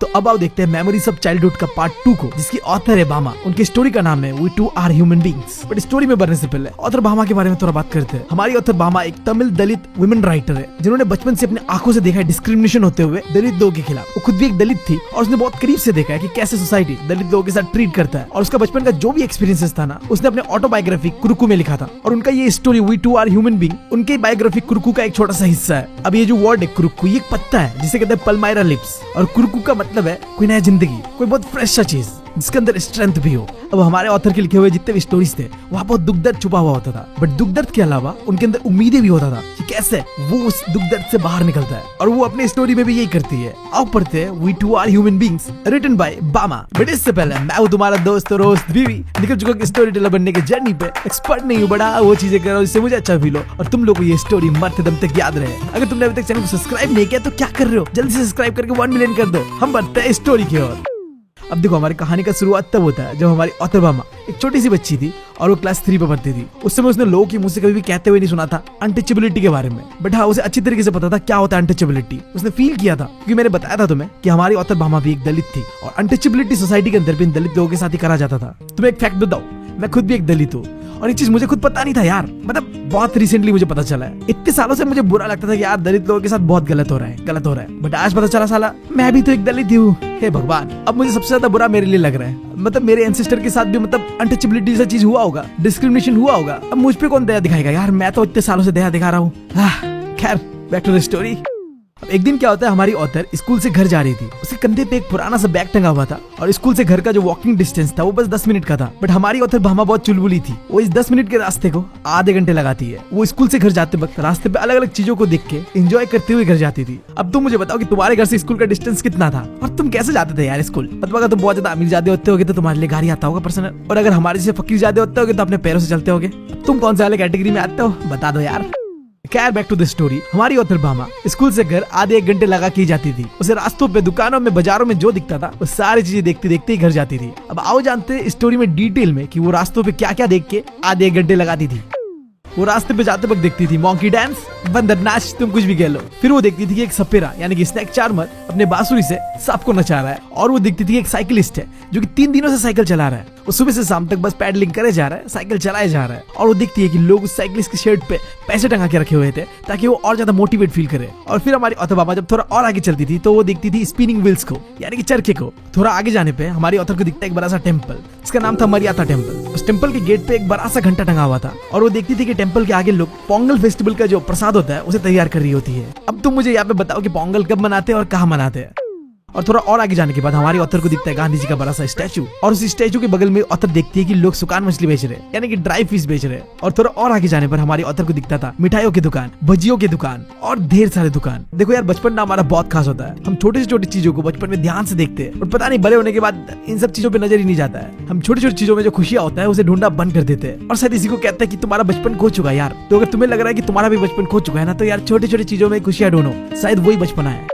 खैर बैक टू द स्टोरी। जब हमारी ऑथर और आगे जाती है तो वो रास्ते पे दिखती है नरिकुराबन ट्राइब कम्युनिटी के लोगों को। अब मुझे नहीं पता कि मैं सही प्रोनाउंस कर रहा हूँ कि नहीं कर रहा हूँ, बट ये एक ट्राइब था जो बेच रहा होता है पिंजरे पे जंगली जानवरों को। अब हमारी ऑथर देखती है कि वो नरिकुराबन कम्युनिटी का एक इंसान पिंजरे में एक लीमर को कैद करा हुआ था। अब लीमर ना एक बंदर जैसे देखने वाला जानवर होता है जो कि ज्यादातर मेडागास्कर में पाया जाता है, पर पता नहीं यहाँ तमिलनाडु में क्या कर रही है। अब लीमूर के अलावा हमारी ऑथर देखती है कि ये ट्राइब के लोग सुइया बेच रहे हैं, कान साफ करने वाला इंस्ट्रूमेंट बेच रहे हैं और कई सारी चीजें बेच रहे हैं जो कि बता नहीं सकती हमारी ऑथर भी तुम्हें। और ये सारी चीजें मिलके हमारी ऑथर को इस बाजार में कैद करके रखी हुई है। मतलब यहाँ से वो चल के जा ही नहीं सकती भाई। एक जगह जाएगी कुछ देखेगी, फिर अलग जगह जाएगी कुछ और नया दिख जाएगा। इसीलिए वो अपने 10 मिनट की जर्नी को 30 मिनट या 1 घंटे तक लगा देती थी।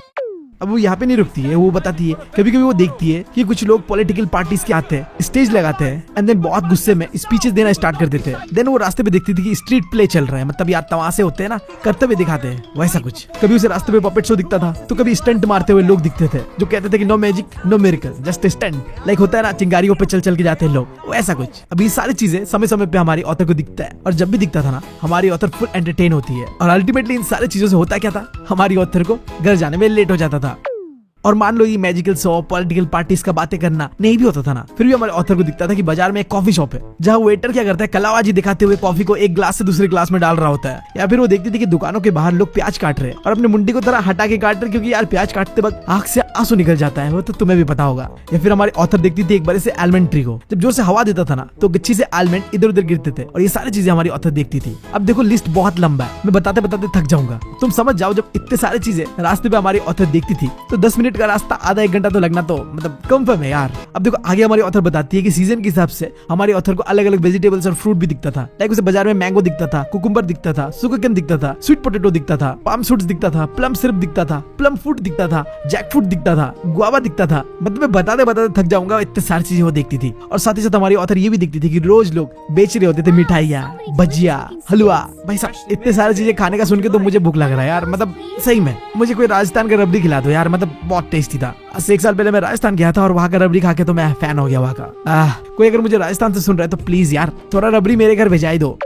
Gate back to the story. एक दिन क्या होता है, वो हमेशा की तरह ऐसे कंधे पे बैग लेके रास्ते पे अलग अलग चीजें देख के घर जा रही होती है, बट देनों से इस बार दिखता है कुछ अलग। हमारी ऑथर देखती है कि रास्ते के ऑपोजिट साइड वाले कोने पे एक थ्रेशिंग फ्लोर को सेटअप करा गया है, जहाँ पे अनाज को भूसी से अलग करा जा रहा है और एक लैंडलॉर्ड यानी जमींदार पत्थर में बस्ता बिछाए ये सारी चीजों को होते हुए देख रहा था। अब देखो वहाँ में एग्जैक्टली क्या हो रहा था, ऑथर के अपने दलित कम्युनिटी के लोग बहुत मेहनत करके भूसे से अनाज को अलग कर रहे थे, जिसके लिए वो इस्तेमाल कर रहे थे गाय बैलों का। वो लोग गाय बैल को 2 जोड़े में बांध देते थे एंड देन वो उन गाय बैलों को गोल गोल गोल चक्कर लगा रहे थे और ऐसे गोल गोल चक्कर लगाने की वजह से जो अनाज था वो भूसे से अलग हो रहा था, और जितने भी गाय बैल थे उनके मुंह पे ना एक मजल लगा दिया जाता था। मजल बोले तो यार मुंह पे कुछ प्रोटेक्शन सा लगा दिया जाता था ताकि ये गाय बैल अनाज को खा ना पाए। और ये सारी चीजों को देख देख के हमारी ऑथर थोड़ी देर तक एंजॉय कर रही होती है। फिर थोड़ी देर बाद हमारी ऑथर देखती है कि एक बुजुर्ग इंसान बाजार के रास्ते से उसकी ओर आ रहा होता है। अब ये इंसान जिस गली पे हमारी ऑथर रहती थी ना उसी गली का होगा, इसलिए हमारी ऑथर उस इंसान को जानती थी। और फिर ऑथर देखती है कि इतना बड़ा सा इंसान एक झोले को दूर में पकड़ते हुए लेके जा रहा है। वो हंस देती है, इतना बड़ा सा इंसान और बच्चों से हरकत कर रही है। हमारी ऑथर गैस करती है कि इस पैकेट के अंदर में पक्का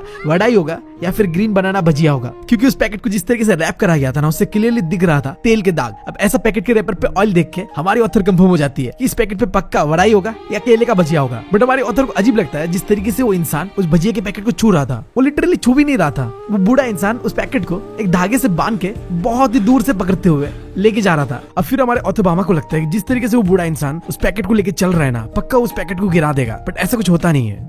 वो बूढ़ा इंसान सीधा लैंडलॉर्ड के पास जाता है, उसके पास जाके वो झुकता है, उसके हाथ को फोल्ड करता है और दूसरे हाथ से वो पैकेट को वो लैंडलॉर्ड के हाथ पे दे देता है। अब हमारे ऑथर को थोड़ी देर तक समझ नहीं आता कि हो क्या रहा है। उम्र में वो इंसान इतना बड़ा है बट वो लैंडलॉर्ड को इतना इज्जत क्यों दे रहा है। खैर जैसे वो पैकेट लैंडलॉर्ड को मिलता है वो उसे खोलता है एंड वहां से वड़ाई निकाल के खाने लगता है। खैर ये सारी चीजें देखने के बाद हमारी ऑथर घर के लिए निकलती है और थोड़ी देर में वो घर पहुंच जाती है। और घर में पहुंचने के बाद वो देखती है कि उसका बड़ा भाई घर पे आया हुआ था। तो वो अपने बड़े भाई को जो भी उसने ये रास्ते में फनी चीज देखा था ना वो सारी चीजें डिटेल में बताती है कि कैसे एक बुजुर्ग इंसान झुक के चल रहा था, पैकेट को दूर से पकड़ रहा था और फिर कैसे झुक के वो लैंडलॉर्ड को पैकेट दे देता है। ये सारी चीजें बताते हुए हमारे ऑथर को बहुत फनी लग रहा था, वो हंस रही थी। बट ये सारी चीजें सुन के ऑथर के बड़े भैया को फनी नहीं लगा। यहाँ पे बड़े भैया को अन्ना कहा गया है, साउथ की स्टोरी है तो समझ जाओ। अब आगे ऑथर को अन्ना समझाता है कि जो भी तुमने देखा ना वो फनी नहीं था, वो इंसान मस्ती मजाक में ऐसा नहीं कर रहा था। सब लोग ऐसा मानते हैं कि जो लैंडलॉर्ड होते हैं ना वो अपर कास्ट के होते हैं और लोअर कास्ट वाले लोग उन्हें छू नहीं सकते, यानी कि वो लोग दलित लोग उन्हें छू नहीं सकते। अगर गलती से भी वो छू देते हैं ना तो इससे जो अपर कास्ट के लोग हैं वो पोल्यूटेड हो जाएंगे, गंदे हो जाएंगे। तो इसीलिए वो बूढ़ा इंसान उस पैकेट को ऐसे रस्सी से पकड़ के लेके जा रहा था। तो जब ऑथर ये बात सुनती है अपने अन्ना से यानी अपने बड़े भाई से तो हंसना बंद कर देती है। अब वो थोड़ा सैड हो गई थी। हमारी ऑथर सोचने लगती है वड़ाई को तो पहले रैप करा जाता है केले के पत्ते पे